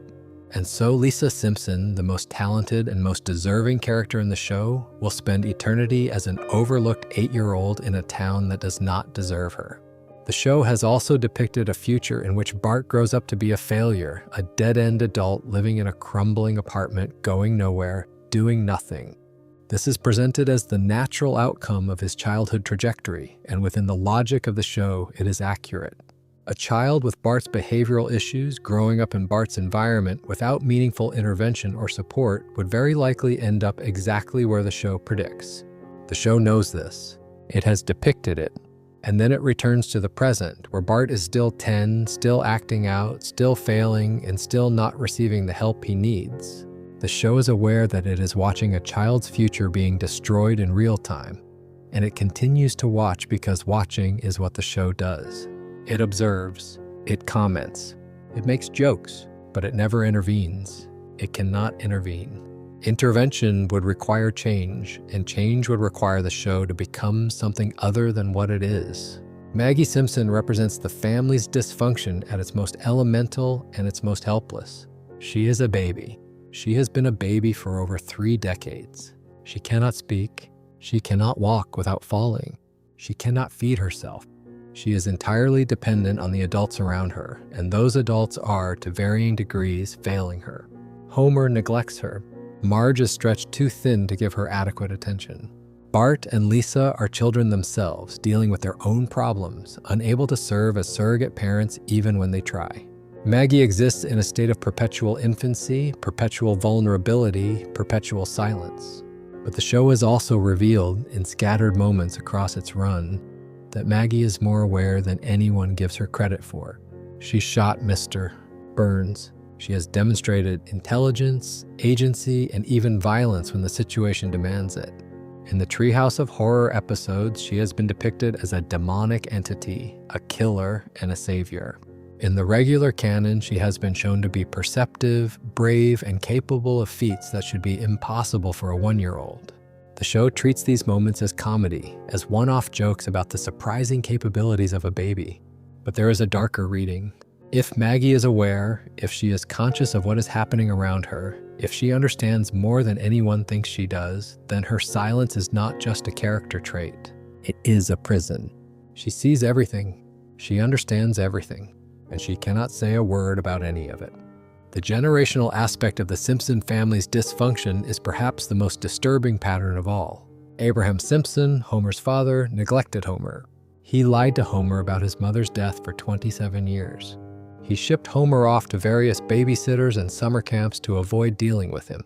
He was emotionally distant, physically absent, and fundamentally incapable of providing the love and support a child needs. Homer grew up damaged by this neglect, and when he became a father himself, he repeated the pattern. He neglects his own children. He is emotionally distant. He is physically present but psychologically absent, consumed by his drinking and his schemes and his constant crises. He chokes his son. He forgets his daughter. He ignores his baby.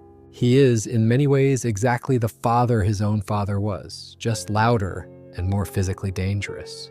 And the show has suggested in various episodes that Bart is on the same trajectory. Bart is absorbing his father's behavior. He is learning that love is expressed through chaos, that problems are solved through avoidance, that emotional vulnerability is weakness. He is becoming Homer. And if the show ever allowed him to grow up, he would become the same kind of father Homer is, perpetuating the cycle for another generation. The Simpsons depicts generational trauma with remarkable accuracy, showing how damage passes from parent to child like a genetic disease. mutating slightly with each generation but never truly diminishing. Abraham damaged Homer. Homer is damaging Bart. Bart would damage his own children. The cycle is unbreakable because the show never allows enough time for anyone to heal. There's an episode in the third season called Lisa's Pony, in which Homer realizes that he has been neglecting Lisa. She needs a pony for a school event, and Homer, overcome with guilt for years of inattention, buys her one. But he cannot afford it. He takes a second job at the Quickie Mart to pay for the pony's upkeep, which means he is never home, which means he is neglecting the family even more in his attempt to compensate for his neglect. The episode captures, with painful precision, the paradox of dysfunctional parenting. Homer wants to do better.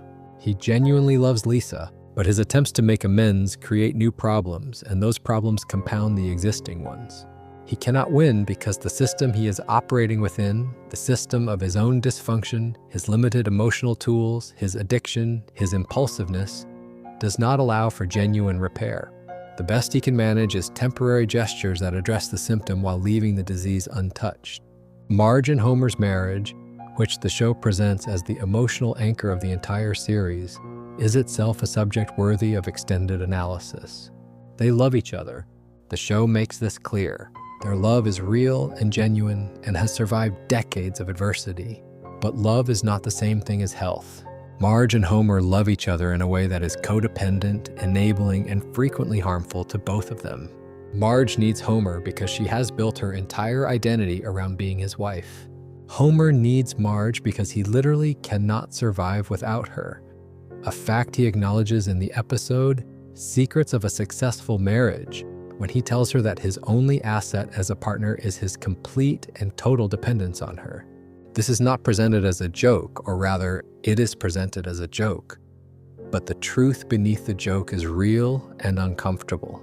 Homer's pitch to save his marriage is not, "I will be better," or "I will change," or "I deserve another chance." His pitch is, "I am so broken that I will die without you." And Marge accepts this. She takes him back, because in the world of The Simpsons, dysfunction is not a bug. It is a feature. It is the thing that holds the family together. The family therapist doctor. Marvin Monroe appeared in the first season to counsel the Simpson family. He was overwhelmed by their dysfunction. He could not help them. They were beyond his professional capability to treat. This was played as comedy, but it was also within the show's own logic and accurate assessment. The Simpson family is untreatable, not because individual members are beyond help, but because the system they exist within does not allow for treatment. Treatment requires change.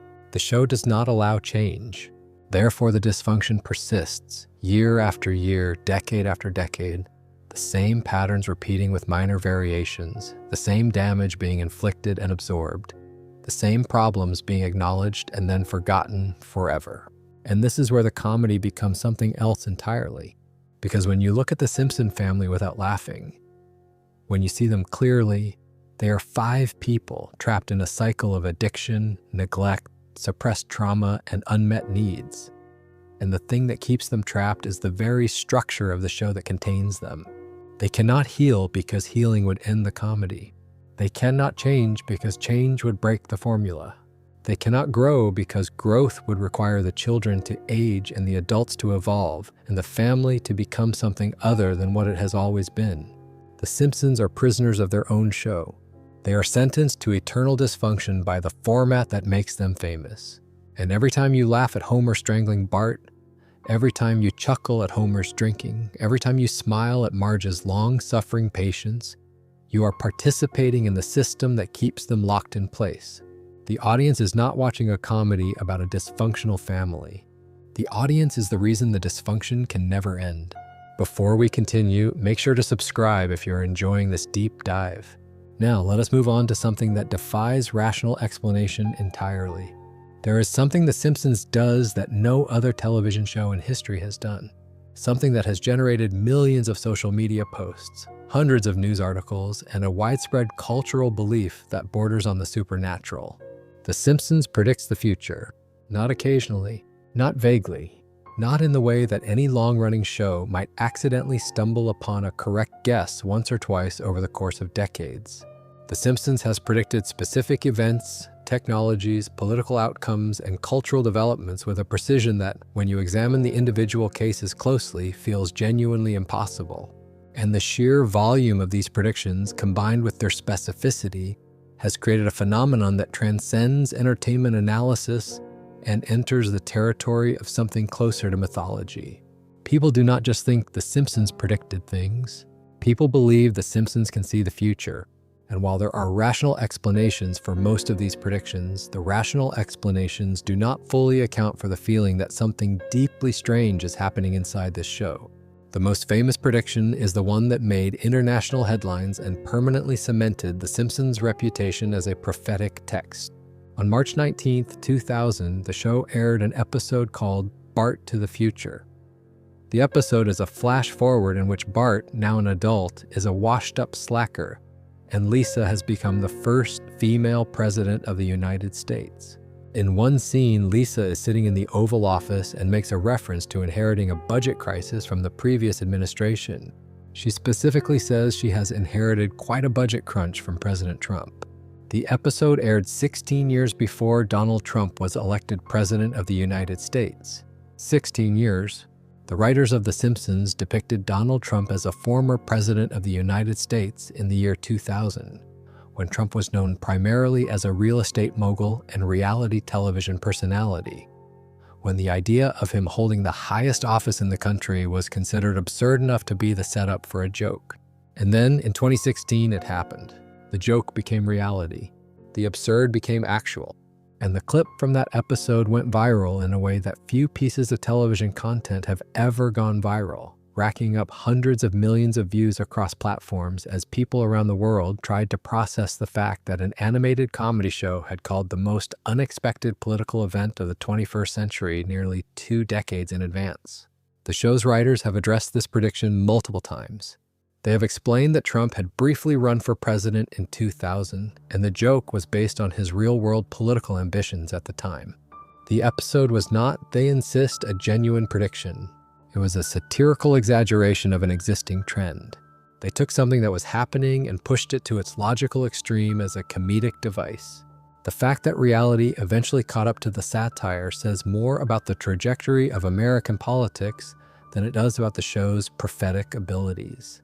This explanation is entirely reasonable, entirely logical, and entirely insufficient to dispel the aura of the uncanny that surrounds the prediction. Because regardless of the writer's intentions, the fact remains that The Simpsons depicted a Trump presidency in 2000, and a Trump presidency occurred in 2017. The gap between intention and outcome does not make the coincidence less eerie. If anything, it makes it more so because it suggests that the show's satirical instincts are so finely tuned to the currents of American culture that its jokes about the future are more accurate than most people's serious analysis of the present. But the Trump prediction is only the beginning. It is the most famous example, but it is far from the most impressive when you consider the full scope of what The Simpsons has anticipated. In a 1998 episode called When You Dish Upon a Star, there is a brief visual gag showing a sign outside a movie studio. The sign reads, 21st Century Fox, a division of Walt Disney Company. This was a throwaway joke, a quick sight gag that most viewers probably did not even register.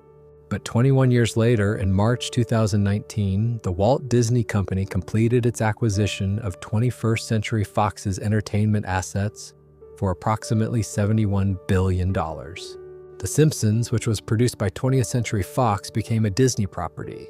The sign from the 1998 episode became reality. The joke predicted the corporate merger that would eventually absorb the show itself 2 decades before it happened. The show has also predicted technological developments with remarkable specificity. In a 1995 episode called Lisa's Wedding, which depicts Lisa's life in the year 2010, the show imagined a world in which people communicate through video calls on handheld devices. This was 10 years before the first iPhone and 15 years before FaceTime. The episode also depicted smartwatches, devices worn on the wrist that could receive messages and display information. This was 20 years before the Apple Watch launched in 2015. The show imagined these technologies not as vague science fiction concepts, but as specific, practical devices integrated into everyday life. which is exactly how they eventually manifested in the real world. In that same episode, a character uses a device that functions almost identically to modern autocorrect. Text is entered and the device changes the words to something the user did not intend. In 1995, this was a joke about the unreliability of computers. Today, it is the daily experience of billions of smartphone users. The show did not just predict that autocorrect would exist. It predicted how autocorrect would fail, depicting the specific type of frustrating, comical error that has become one of the defining minor annoyances of 21st century digital communication. The Simpsons predicted that tomatoes could be genetically modified in a way that would make them resistant to damage, depicting what is essentially a GMO tomato years before genetically modified foods became a mainstream consumer reality and a major political controversy. The show predicted the existence of a baby translator device in the episode Brother, Can You Spare 2 Dimes? From the 4th season, in which Homer's half-brother Herb invents a machine that can interpret baby Maggie's vocalizations and translate them into English.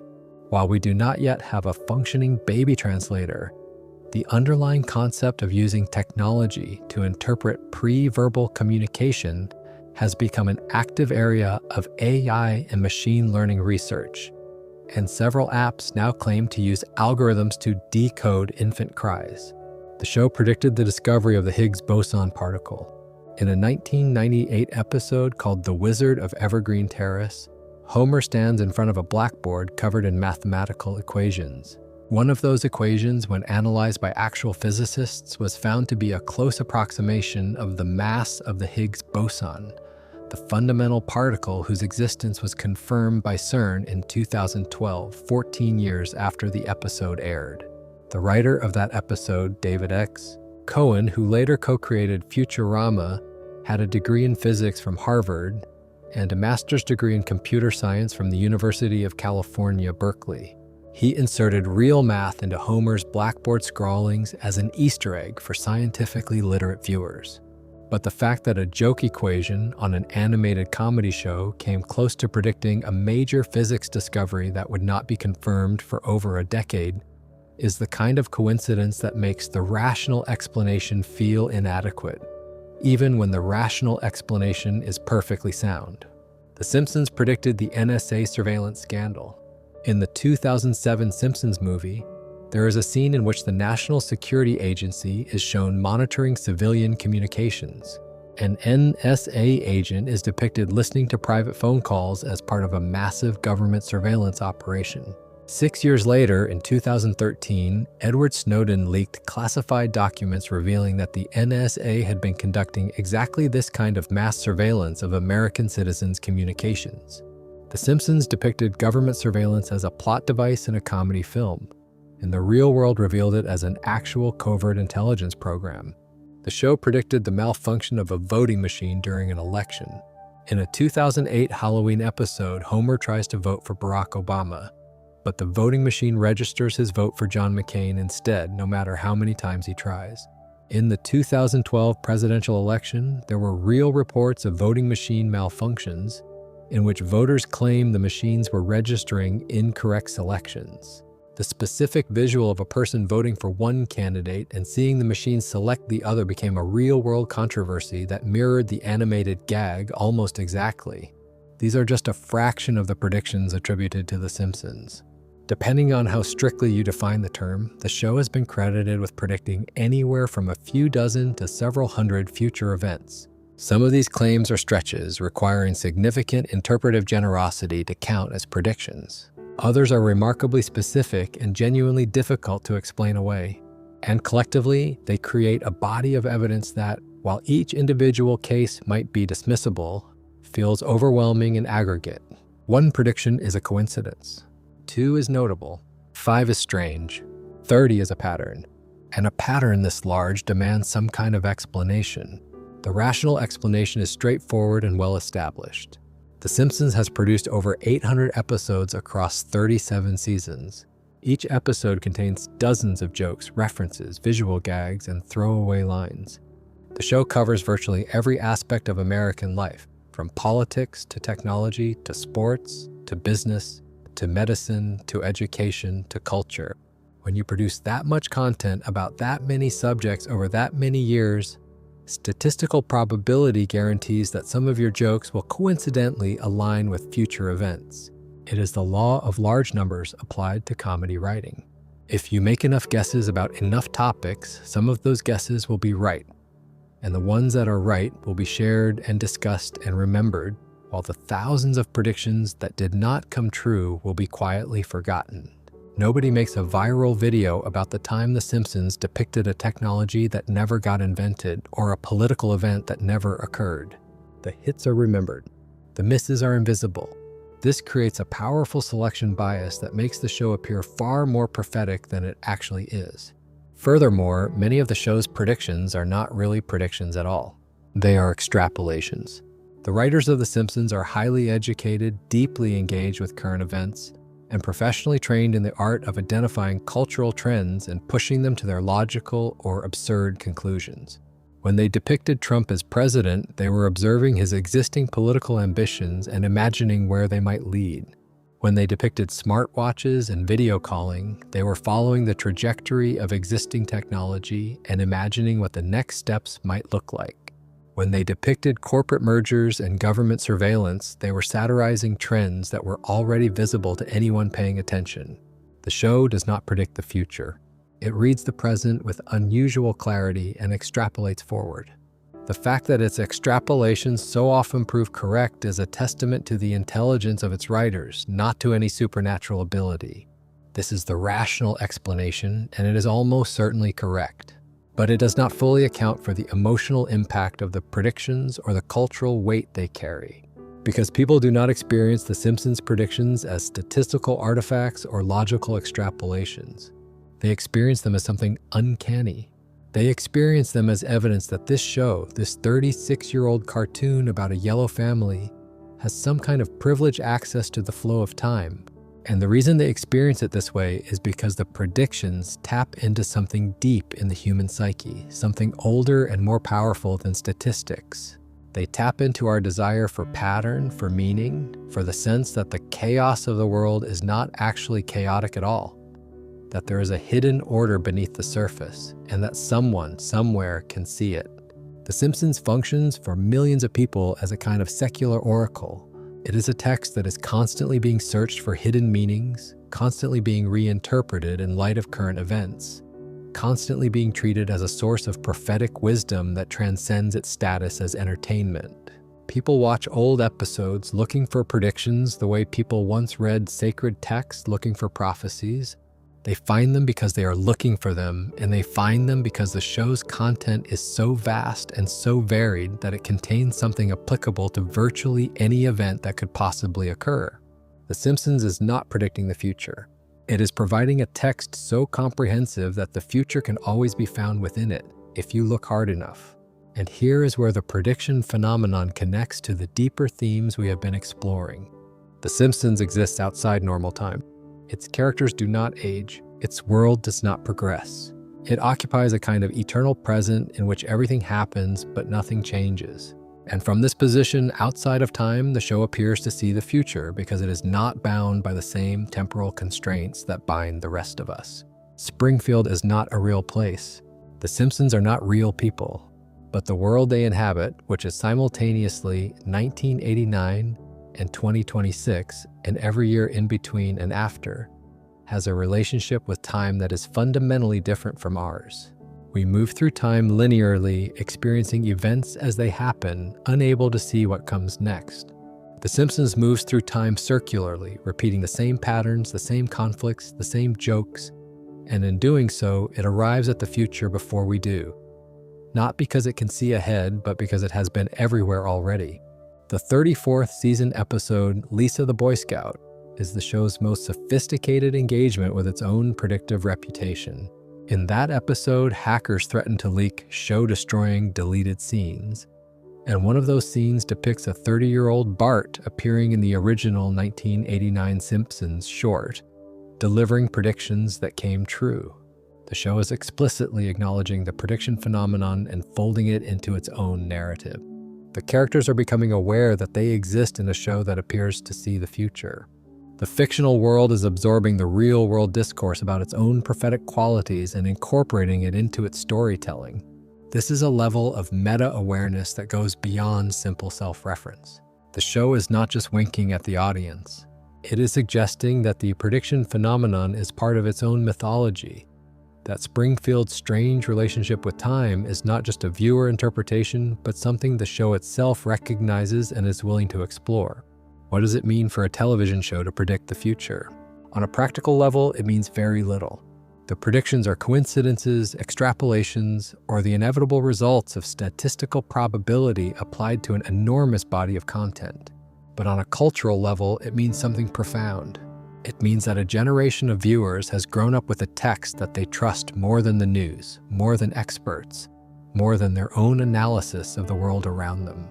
When something happens in the real world, millions of people immediately search for the Simpsons clip that predicted it. They share it on social media. They discuss it in comment sections.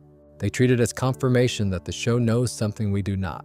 And in doing so, they create a feedback loop in which The Simpsons is constantly being validated as a prophetic source, which increases the tendency to search for predictions, which increases the likelihood of finding them, which further validates the prophecy. The Simpsons has become, in a very real sense, the mythology of modern American culture.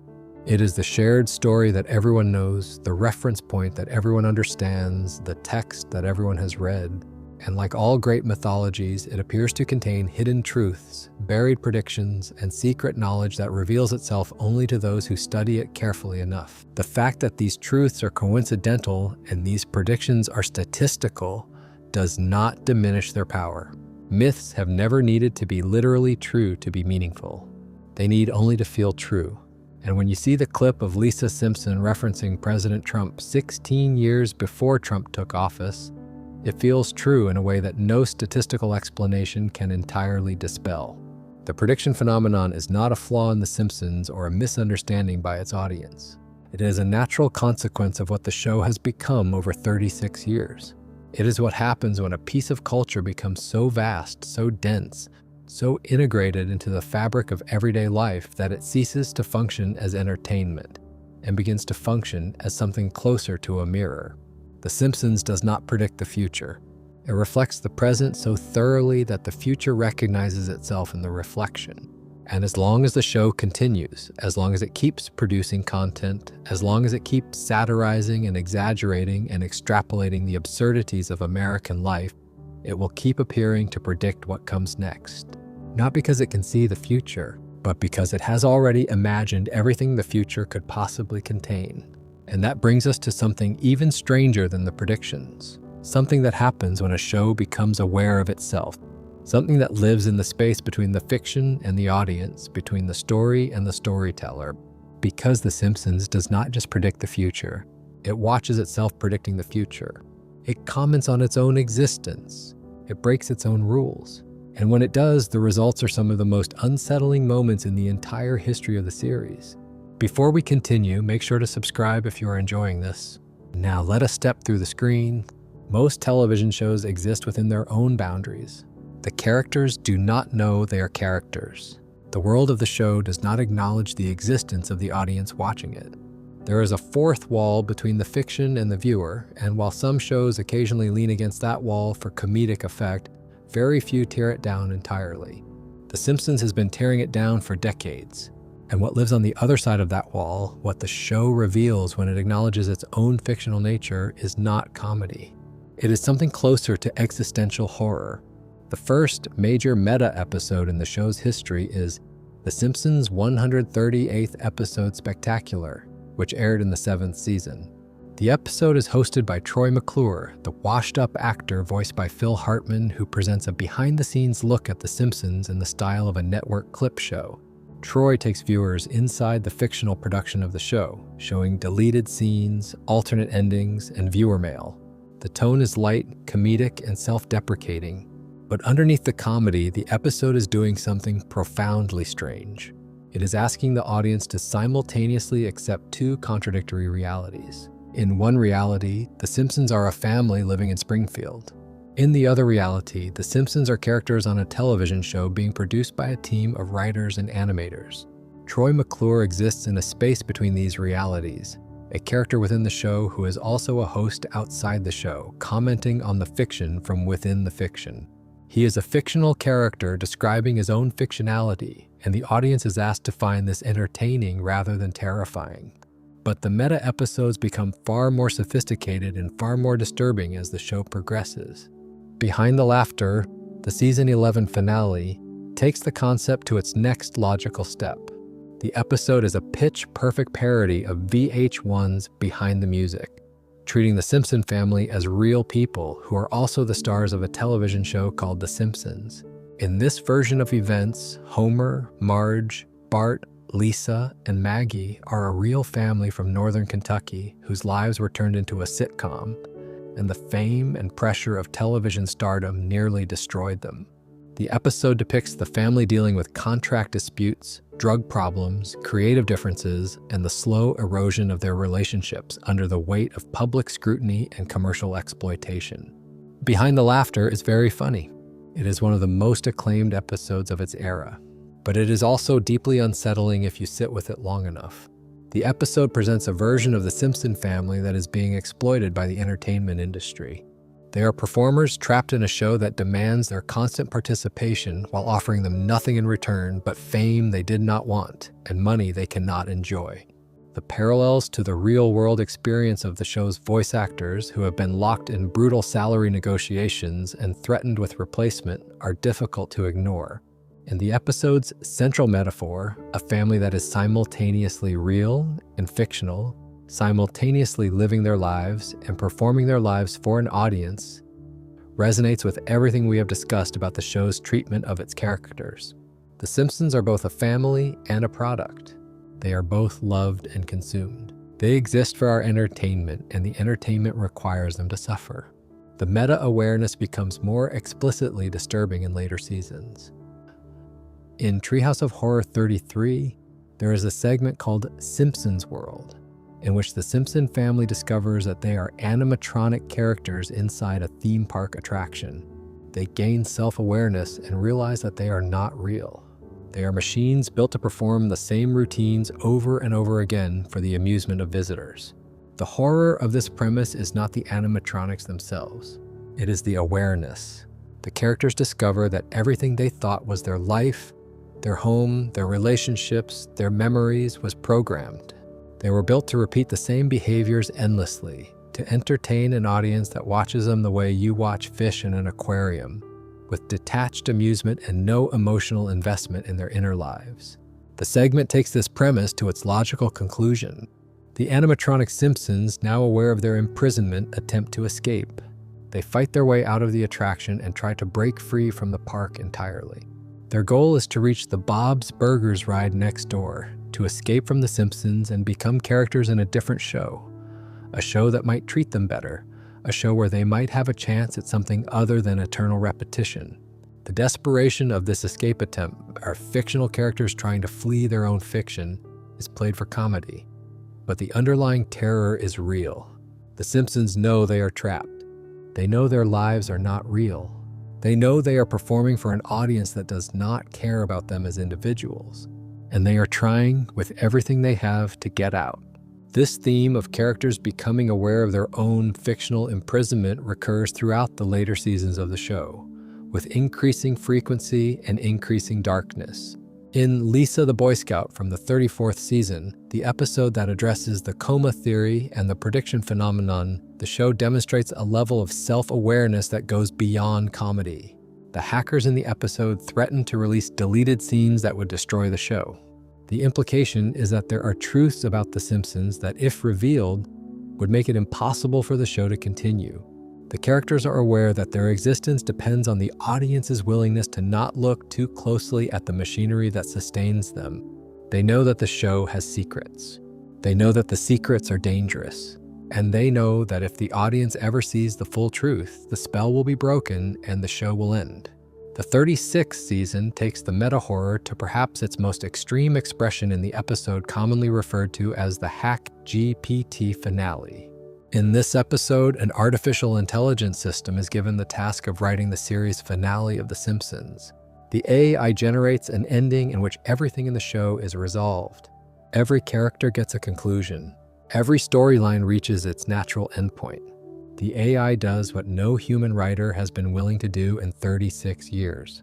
It ends the show, but the ending the AI generates is not satisfying. It is not cathartic. It does not provide the closure that a series finale is supposed to provide. Instead, it feels mechanical, algorithmic, hollow. The AI can generate an ending, but it cannot generate meaning. It can close the loops, but it cannot make the closures feel real. And the episode uses this to explore a question that the show has been circling for years. What would it mean for The Simpsons to end? Not just narratively, but existentially?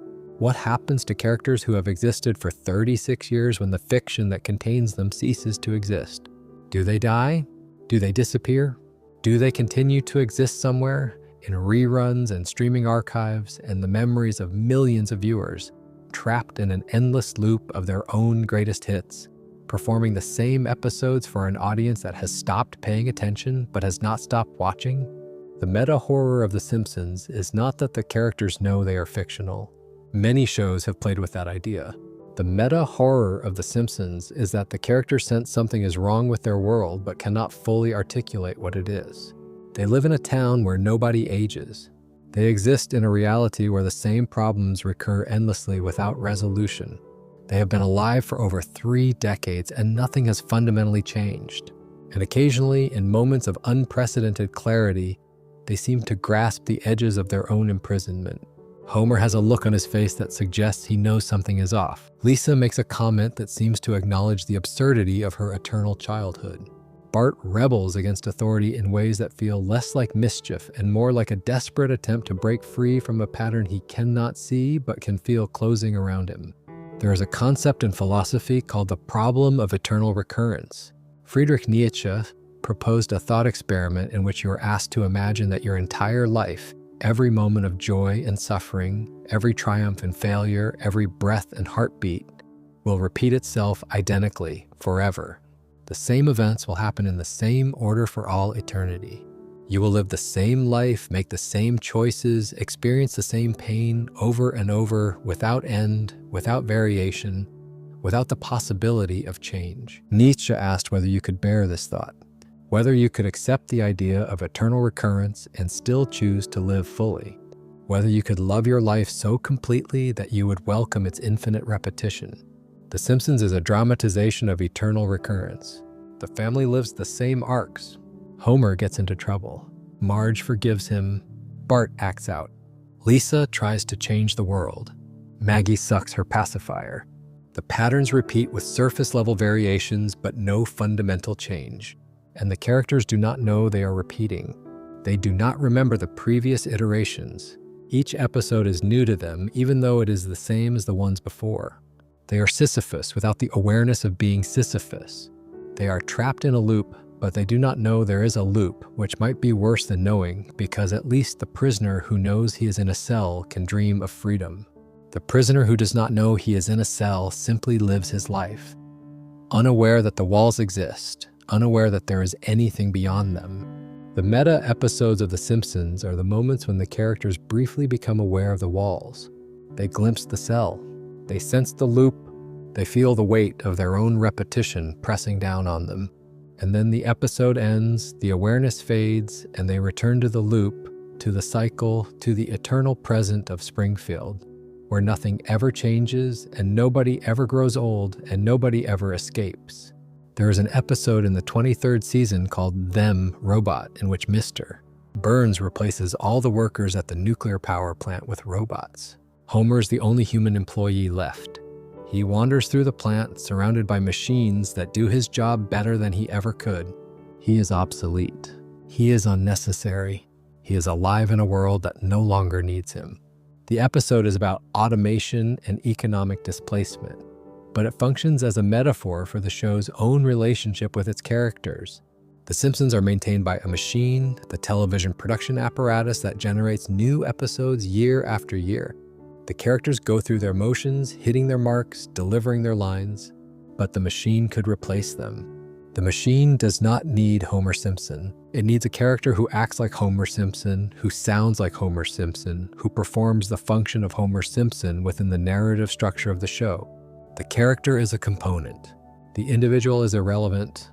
And Homer, wandering through the plant surrounded by robots, is briefly confronted with this truth before the episode ends, and he returns to his post, performing his function, unaware that the function is all he is. There is a creepypasta and internet horror story about The Simpsons that deserves mention here, not because it is real, but because it captures something real about the show's relationship with its own audience. The story is called Dead Bart, and it describes an unaired episode of The Simpsons in which Bart dies. The story claims that this episode was created during the first season and was so disturbing that it was never broadcast. In the alleged episode, Bart falls from an airplane and dies on impact. The remaining family members grieve, and the episode becomes increasingly surreal and disturbing as it progresses. The animation degrades. The characters behave erratically.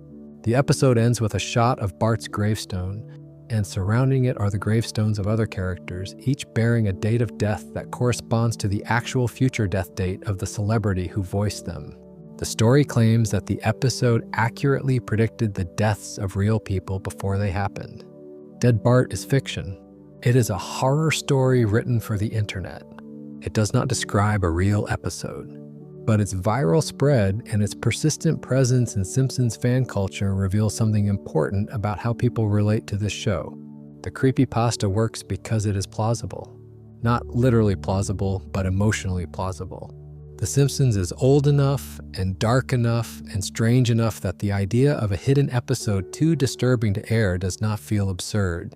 The show's 36-year history contains so many genuinely unsettling moments that the jump from reality to creepypasta is smaller than it should be. The show has earned its urban legends. It has earned the conspiracy theories and the fan analyses and the viral horror stories because it has spent decades building a world that is just strange enough, just dark enough, and just self-aware enough to support them.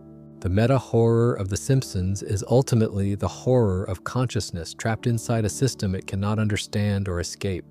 The characters are alive within their fiction. They have personalities, relationships, desires, fears. They experience joy and suffering. They love each other. They hurt each other. They live, in every meaningful sense of the word, within the confines of their animated world. But they do not control that world. They do not choose their stories. They do not decide what happens to them. They are written, drawn, voiced, and broadcast by people who exist in a reality the characters can never access. And in the moments when the show allows its characters to glimpse this truth, to feel the presence of forces beyond their comprehension shaping their lives in ways they cannot resist, the comedy falls away, and what remains is something that looks very much like the human condition itself. We too live within systems we did not choose and cannot fully understand. We too repeat patterns we cannot see. We too suspect sometimes that there is something beyond the walls of our perception, something watching, something writing, something that knows how our story ends even though we do not. The Simpsons is not just a show that is aware of itself. It is a show that, in its awareness, mirrors our own deepest anxieties about the nature of consciousness and the possibility that we, like the characters we watch, are characters in a story being told by someone else. Before we continue, make sure to subscribe. We are almost at the end now. Let us go deeper. The Dead Bart creepypasta, while fictional, connects to a broader phenomenon in which The Simpsons has become the subject of genuine internet mythology. There are thousands of posts across Reddit, TikTok, and YouTube dedicated to uncovering hidden messages, subliminal imagery, and disturbing details that allegedly exist within the show's episodes.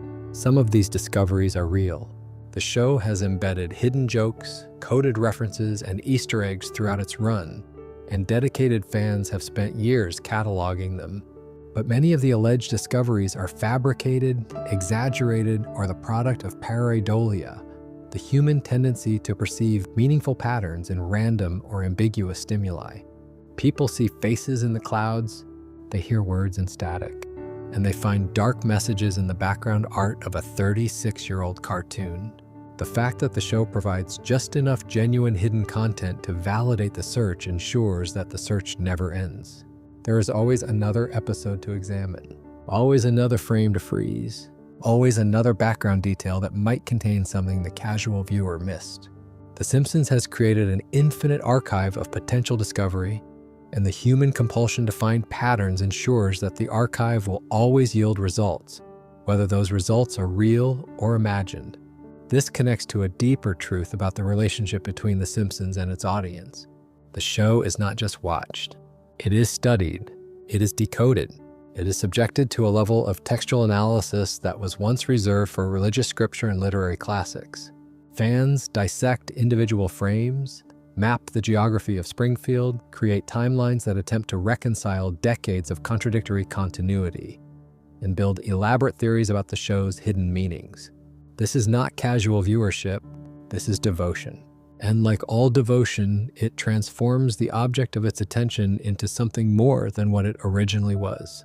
The Simpsons, as created by its writers and animators, is a television comedy.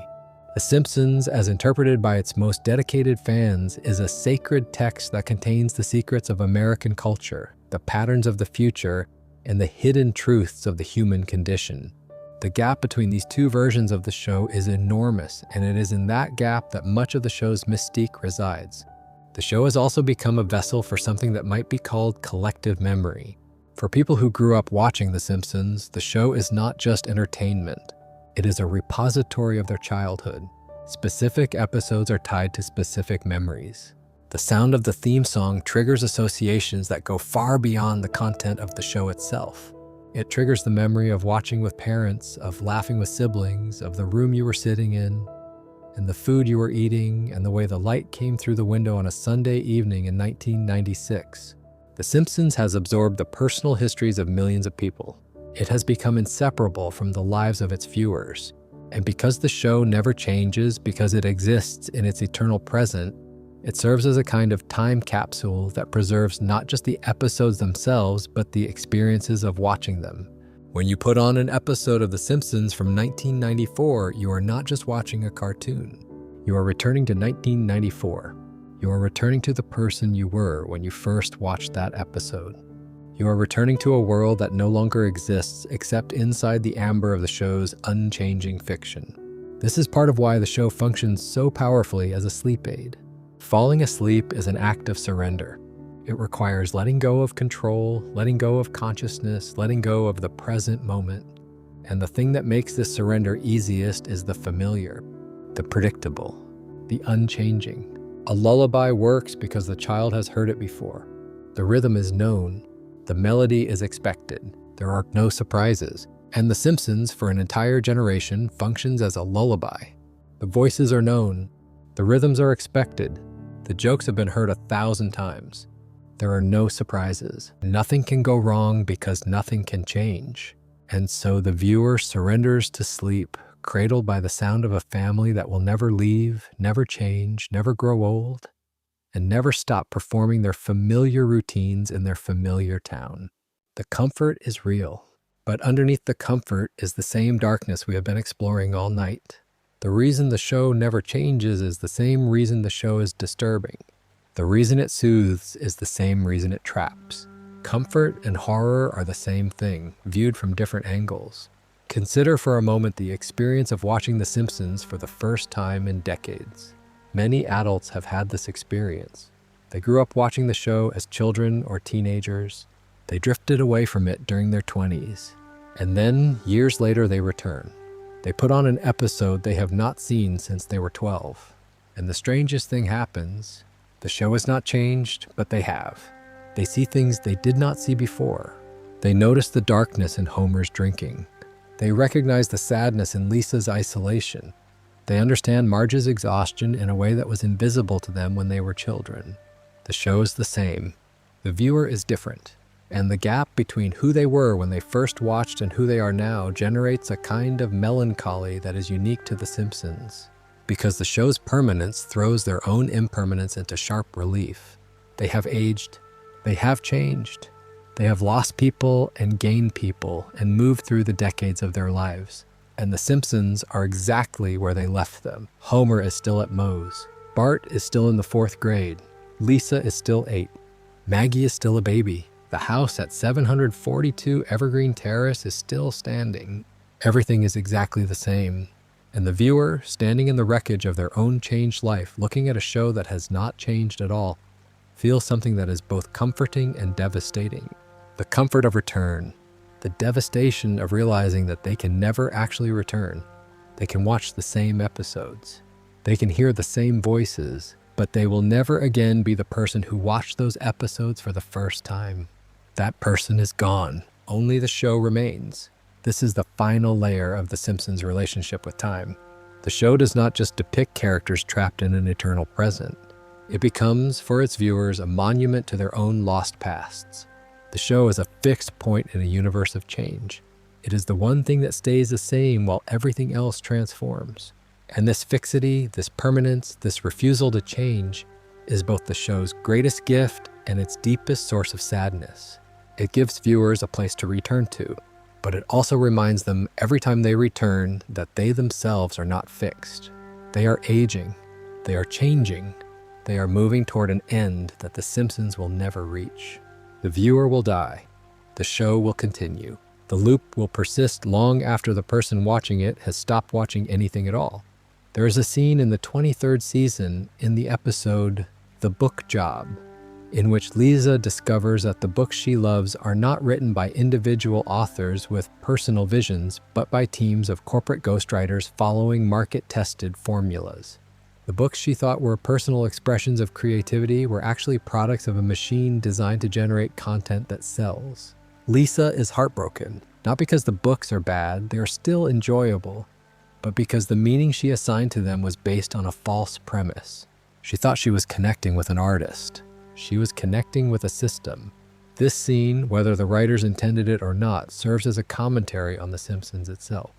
The show began as a personal expression of creativity. It was the vision of specific artists, writers, and performers who cared deeply about what they were making. But over 36 years, it has become something else.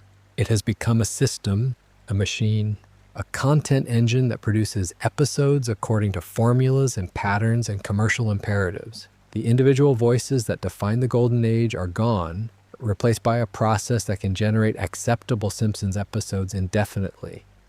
Not because anyone is passionate about doing so, but because the machine requires new content to sustain itself. The show is still enjoyable. The episodes are still watchable, but the meaning, the personal connection, the sense of communing with artists who are trying to say something true about the world has been diluted by decades of mechanical production. Like Lisa's books, The Simpsons is now a product of a system rather than a product of a vision. And the viewer, like Lisa, must decide whether the enjoyment is enough or whether the loss of the original meaning changes everything. We have arrived at the center of this story. Everything we have discussed so far, the coma theory, the treehouse of horror episodes, the dark canon, the behind-the-scenes conflicts, the family's psychological dysfunction, the predictions, the meta-awareness, all of it converges here, at the fundamental question that sits at the heart of The Simpsons and gives the show its deepest and most disturbing dimension. The question is simple. What happens to people who can never change? Bart Simpson is in the 4th grade. He has been in the 4th grade since 1989. In the real world, 36 years have passed since Bart was first introduced to the television audience. If Bart had aged in real time, he would be 46 years old. He would be middle-aged. He would have lived through the end of the Cold War, the rise of the internet, the September 11th attacks, the financial crisis, a global pandemic, and the complete transformation of the world he was born into. He would have graduated from elementary school, from middle school, from high school. He might have gone to college. He might have gotten married. He might have had children of his own. He might have become a teacher, a criminal, a businessman, a failure, a success, or any of the infinite things that a human being can become when given the time to grow. But Bart has not been given that time. Bart is 10 years old. He has always been 10 years old. He will always be 10 years old. The show has occasionally depicted possible futures for Bart, and in most of them, he is not doing well. He is a drifter. He is broke. He is alone. He is, in the show's own imagining of his future, a man whose childhood dysfunction was never addressed and whose adult life bears the consequences. But these futures never arrive. They are glimpses, thought experiments, what-if scenarios that dissolve at the end of the episode. Bart returns to being 10. The future disappears, and the cycle begins again. Lisa Simpson is 8 years old. She has been 8 years old for 36 years. Lisa is arguably the most tragic character in The Simpsons because she is the character with the most potential and the least opportunity to realize it. She is a genius. She is a prodigy. She is a moral compass in a town that has no sense of direction. In a world where she was allowed to grow, Lisa Simpson could change everything. She could become the person she is clearly meant to become. She could leave Springfield. She could attend the universities that would recognize her brilliance.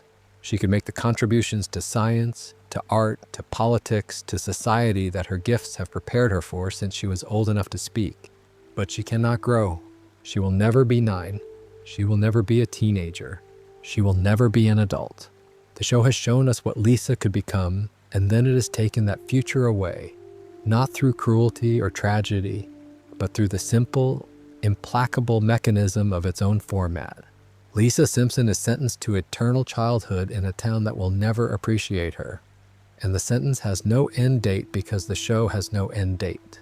As long as The Simpsons continues to air, Lisa will be 8 years old, sitting in the 2nd grade at Springfield Elementary, playing her saxophone, writing her essays, caring about the things that nobody around her cares about, and never, ever growing up. Homer Simpson is 39 years old.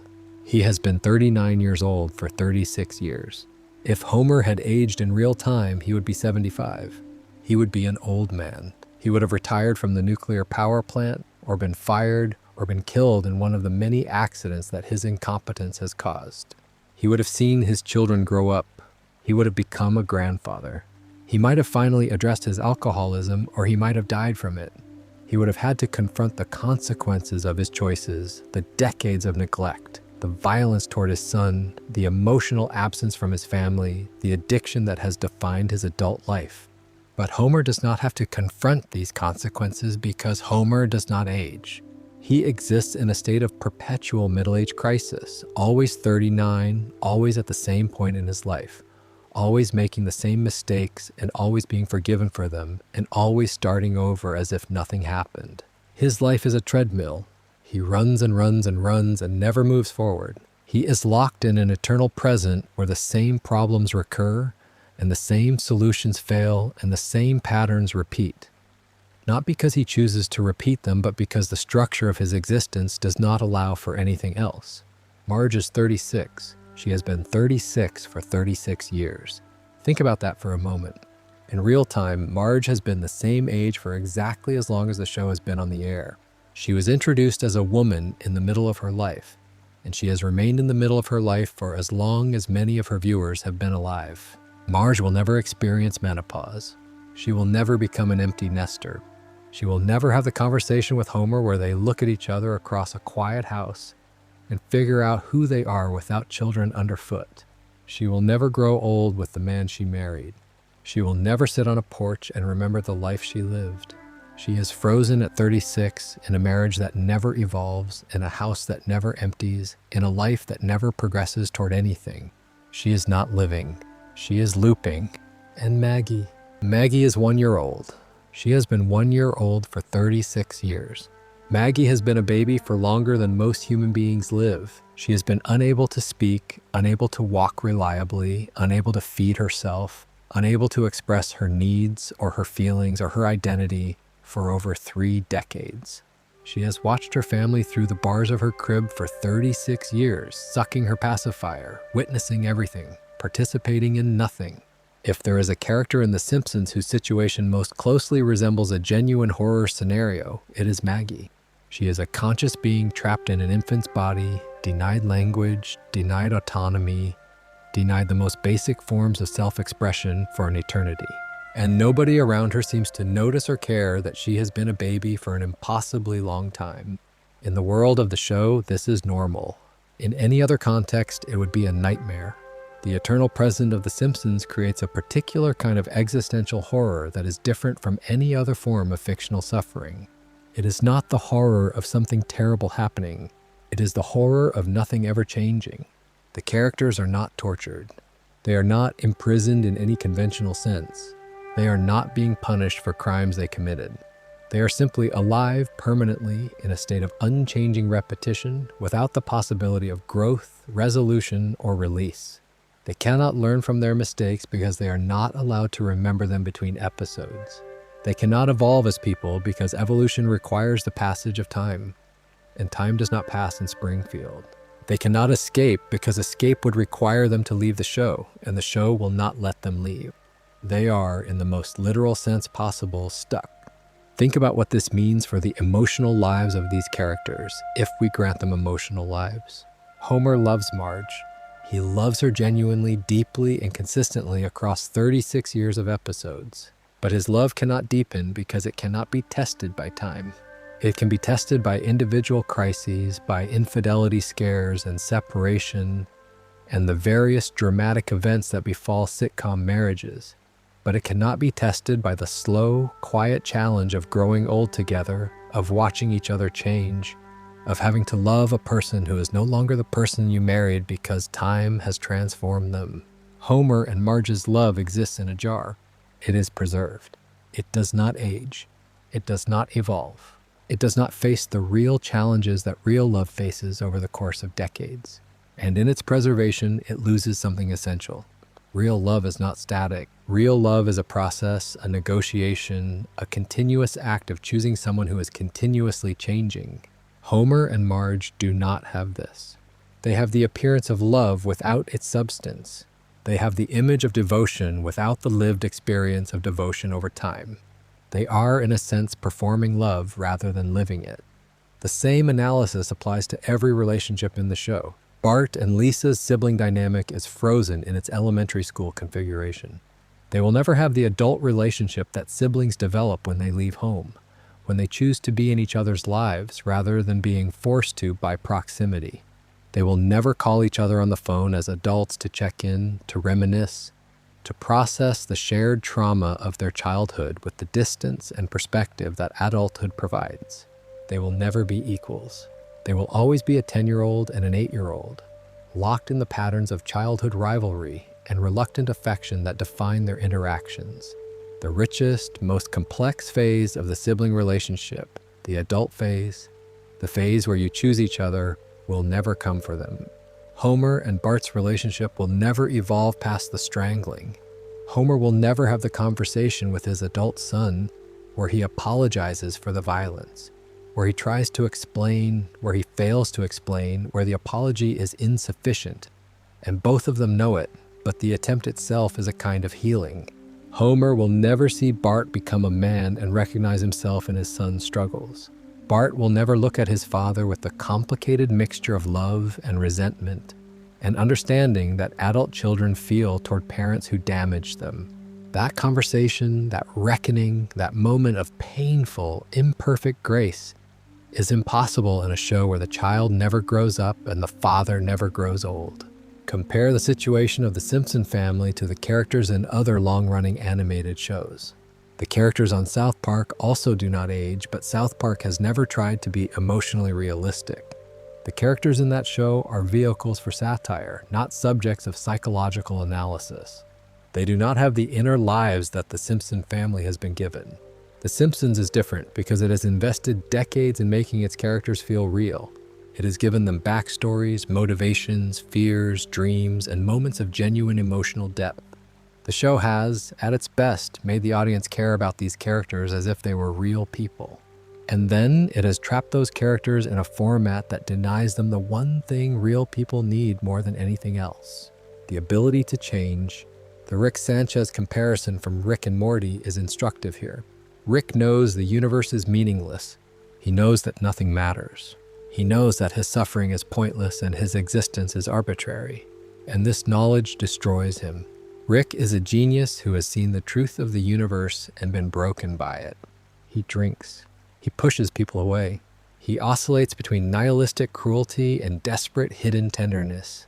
Rick's tragedy is the tragedy of consciousness. He knows too much, and the knowledge has made him miserable. The Simpsons face a different and arguably worse form of the same existential nightmare. Rick knows he is trapped. The Simpsons do not. Rick can articulate his despair. The Simpsons cannot. Rick has the cold comfort of understanding his situation, even if that understanding does not help him. The Simpsons have no understanding at all. They do not know they are repeating.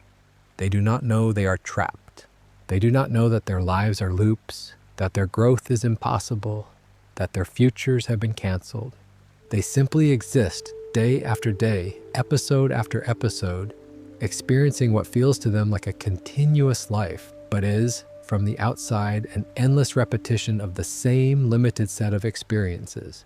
Rick is Prometheus, chained to his rock, aware of his punishment. The Simpsons are Prometheus without the awareness, chained to the same rock, experiencing the same suffering, but without even the dignity of knowing why.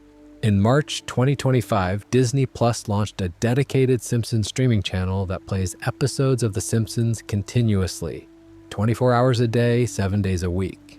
The channel loops through the show's entire catalog from the first season through the 35th, and when it reaches the end, it starts over. It never stops. It is, quite literally, an eternal loop of The Simpsons playing perpetually for anyone who wants to watch. Millions of people leave this channel running in their homes as background noise, as sleep aid, as ambient companionship. The Simpsons plays while people cook dinner. It plays while people do laundry. It plays while people sleep. It plays while people are not in the room. It plays endlessly whether anyone is watching or not. Think about what this means. A fictional family trapped in an eternal loop is being broadcast in an eternal loop to an audience that uses it as ambient sound. The show's thematic content, characters who can never change, who repeat the same patterns forever, who exist in a frozen present without the possibility of growth or resolution, is being literalized by the medium through which it is consumed. The Simpson family loops through their episodes, and the streaming channel loops through the Simpson family, and the audience loops through their own lives with the Simpson family playing in the background, and nobody in this chain of loops is progressing toward anything. The show is a loop within a loop within a loop, each one nested inside the other, each one reflecting the same fundamental condition of repetition without resolution. It is the most perfect metaphor The Simpsons has ever produced. And it was produced not by the writers, but by the platform, by the audience, by the culture that has made this show into something it was never designed to be. People fall asleep to The Simpsons, millions of them, every night. They put on the show they have watched 1,000 times, the show whose rhythms they know by heart, the show whose jokes they can recite from memory, and they let it play as they drift off. The voices of Homer and Marge and Bart and Lisa become the last sounds they hear before unconsciousness takes them. And there is something beautiful about this. There is real comfort in the familiar. There is genuine warmth in the knowledge that the Simpson family will always be there, always the same, always waiting. But there is also something else, something that once you see it is difficult to unsee. When you fall asleep to The Simpsons, you are falling asleep to a family that cannot rest. You are drifting off to the sound of characters who will never close their eyes, who will never stop performing, who will continue to loop through their lives long after you have lost consciousness. They will be there when you wake up. They will be in the same place they were when you fell asleep. Nothing will have changed. They will not have slept. They will not have rested. They will not have dreamed. They will have continued ceaselessly through the hours of darkness, performing their comedy, living their frozen lives, trapped in their eternal present, while you, the person who uses them to find peace, are the only one in the arrangement who gets to escape into sleep. You close your eyes, they cannot. You rest, they do not. You dream, they loop. And when morning comes and you open your eyes and the show is still playing and Homer is still at Moe's and Bart is still in the 4th grade and Lisa is still 8 years old and Maggie is still sucking her pacifier and nothing has changed and nothing will ever change, you turn it off and go about your day, and the family waits, frozen, for you to come back tonight and do it all over again. This is the eternal loop of The Simpsons. It is not a horror that announces itself with monsters or violence or jump scares. It is a horror that lives in the silence between episodes, in the gap between sleep and waking, in the space between the family you see on screen and the family you know they could have been if anyone had ever let them grow.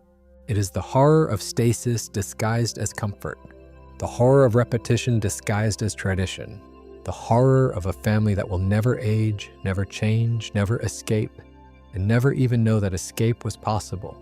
Before we get to our final chapter and before you fall asleep, make sure to subscribe. It means more than you know. Now let us finish this. So what does all of this mean? What do we take away from a 36-year-old animated comedy that contains coma theories and prediction phenomena and generational trauma and existential horror and meta-awareness and an eternal loop that never breaks? What is the disturbing truth hiding behind the Simpsons lore? And what does it teach us about the show, about ourselves, and about the strange relationship between the two? The first thing it teaches us is that comfort and darkness are not opposites. They are partners, they coexist, they feed each other. The Simpsons is the most comforting show in television history precisely because it contains so much darkness. This seems paradoxical, but it is not. Think about why people return to The Simpsons again and again, why they fall asleep to it, why they stream it billions of hours per year, why they carry it with them like a security blanket through the decades of their lives. They return because the show feels real. Not realistic, not literally accurate, but real in the way that myths and fairy tales are real. The Simpsons feels like it contains genuine truth about the human experience. And the reason it feels this way is because it does not flinch from the darkness that is part of that experience. A show that was purely warm, purely comforting, purely funny would not have the staying power that The Simpsons has. It would feel hollow. It would feel dishonest. It would feel like a lie because life is not purely warm and comforting and funny. Life contains addiction and neglect and broken families and unfulfilled potential and the slow passage of time that takes everything from us. The Simpsons acknowledges these realities. It weaves them into its comedy. It does not pretend that Homer's drinking is harmless or that Bart's behavior is just boyish fun or that Marge's patience is bottomless or that Lisa's genius will inevitably lead to triumph. The show knows that these things are complicated. It knows that families are complicated. And it presents this complexity not as melodrama or tragedy, but as the ordinary texture of human life.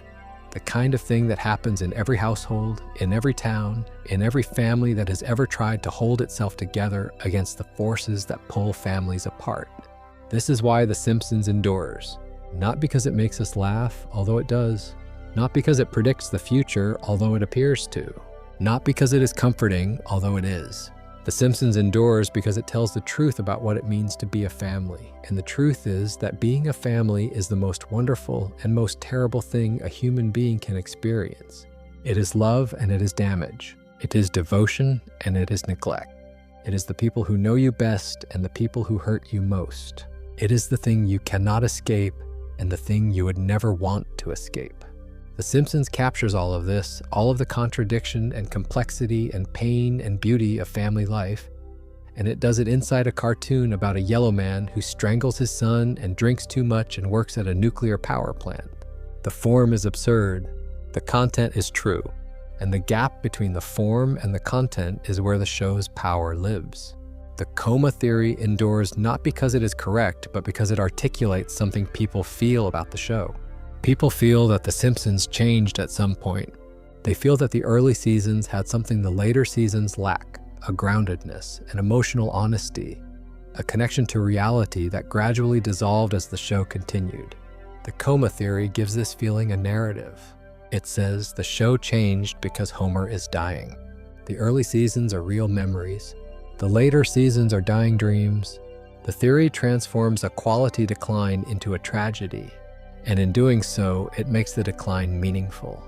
It is easier to accept that The Simpsons got worse because a character is in a coma than to accept the more mundane truth, which is that all television shows decline over time, that the brilliant writers who created the Golden Age moved on to other projects, that the formula that was fresh in 1992 became stale by 2002. The coma theory is a myth people tell themselves to explain a loss. The loss of a show they loved in its original form, and myths are always more satisfying than statistics. The predictions endure for a similar reason. People want to believe that The Simpsons can see the future because the alternative is that the future is random, unpatterned, and meaningless. If The Simpsons predicted Trump's presidency, then Trump's presidency was predictable. It was part of a pattern. It was something that could have been seen coming if you were paying attention. And if Trump's presidency was predictable, then the world is not as chaotic as it feels. There is order beneath the chaos. There is a signal in the noise. The Simpsons, by appearing to predict the future, gives people the comfort of pattern recognition in a world that often feels patternless. The show becomes a kind of secular scripture, a text that is constantly being interpreted and reinterpreted. And each new interpretation confirms the belief that the text contains hidden truths. This is not foolish or naive.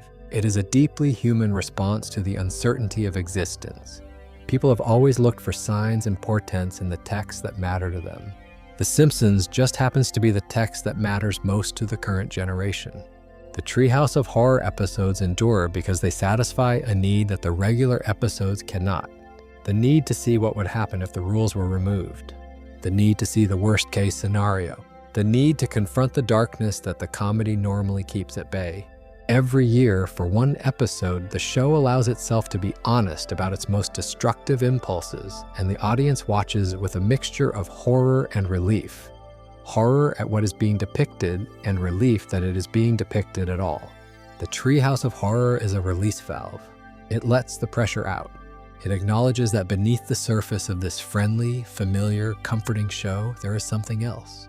Something that would consume the characters if it were ever fully unleashed.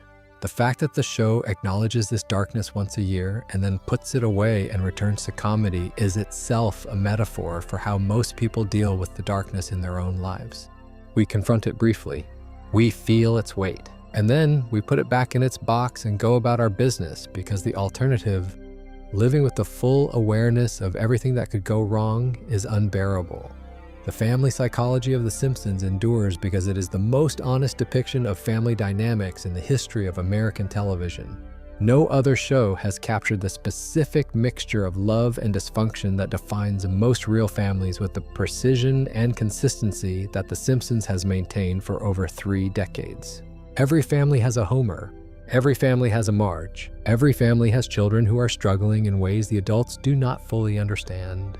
Every family has patterns that repeat across generations, damage that is inherited rather than chosen, habits that are visible to outsiders but invisible to the people living inside them. The Simpsons depicts these patterns without judgment. It does not condemn Homer for his drinking, or Marge for her enabling, or Bart for his acting out, or Lisa for her loneliness. It simply shows them. It puts them on screen and lets the audience recognize themselves. And that recognition, the moment when you see your own family reflected in a cartoon about a yellow family in a fictional town, is both the show's greatest achievement and its most disturbing gift. Because once you see your own family in The Simpsons, you cannot unsee it. And once you cannot unsee it, you have to sit with the knowledge that the dysfunction you laughed at on television is the same dysfunction that shaped your life. The behind-the-scenes darkness of The Simpsons endures because it mirrors the on-screen darkness so precisely that the two become indistinguishable. A show about a family held together by love and dysfunction was created by a team held together by talent and conflict. A show about characters who are trapped in their roles was made by actors who were threatened with replacement. A show about a town that never changes was produced by a creative team that watched its best members leave and its standards decline and its purpose shift from artistic expression to commercial obligation. The fictional Springfield and the real Hollywood are the same place.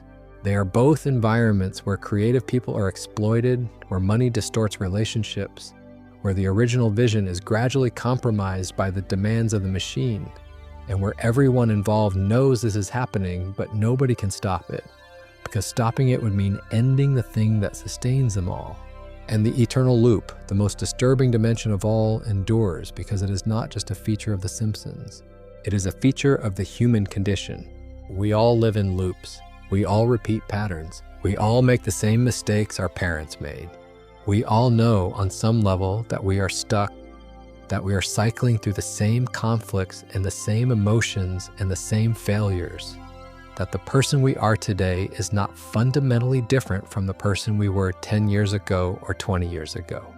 We age, yes, we change superficially, but the deep patterns, the core dynamics, the fundamental relationship between who we are and who we want to be, these change slowly if they change at all.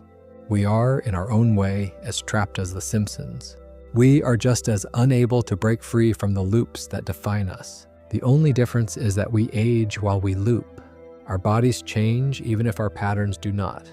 Time passes for us even when nothing else progresses. And this might be worse than the Simpsons situation, because the Simpsons at least do not have to watch themselves grow old inside their prisons.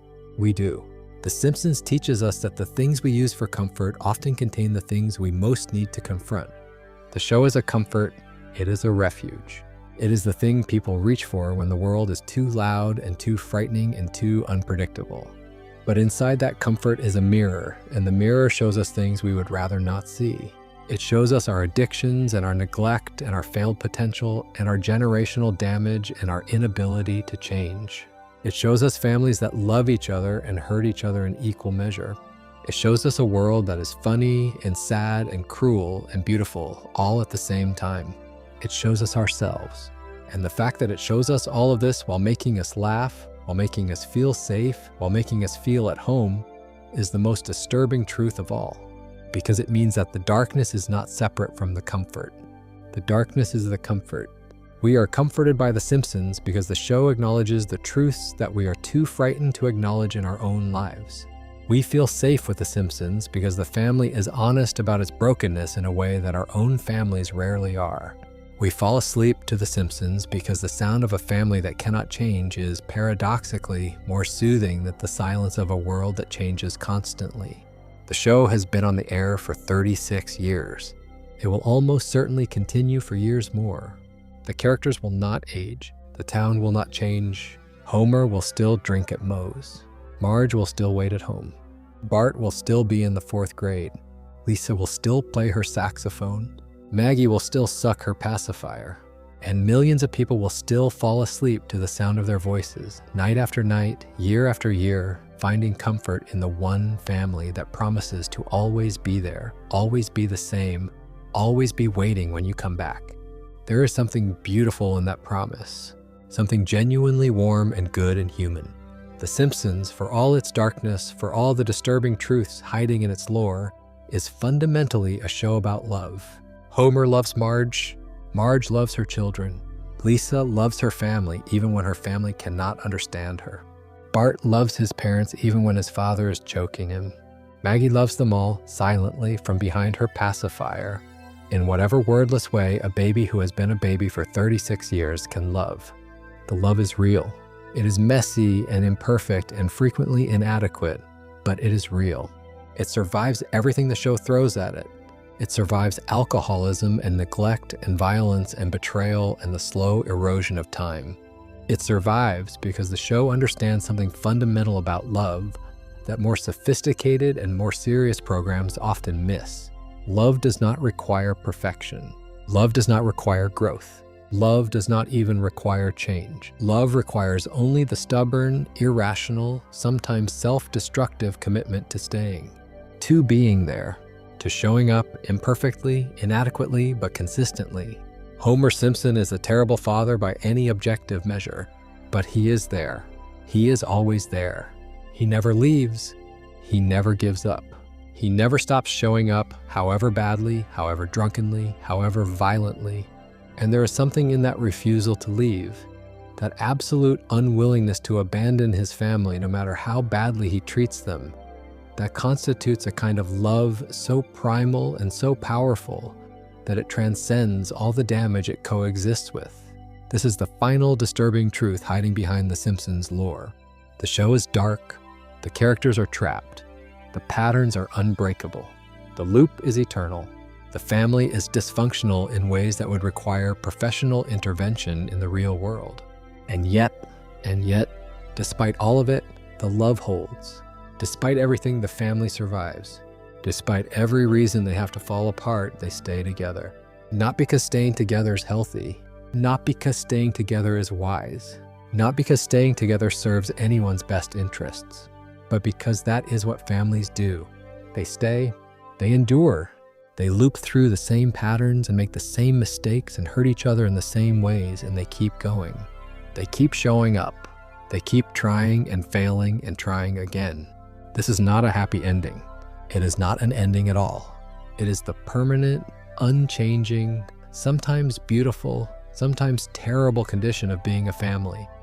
expressed through a 36-year-old cartoon that knows more about the human heart than most human hearts know about themselves.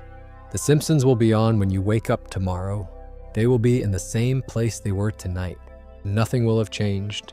They will still be there in Springfield, living their frozen lives, looping through their episodes, performing their comedy for an audience that may or may not be watching.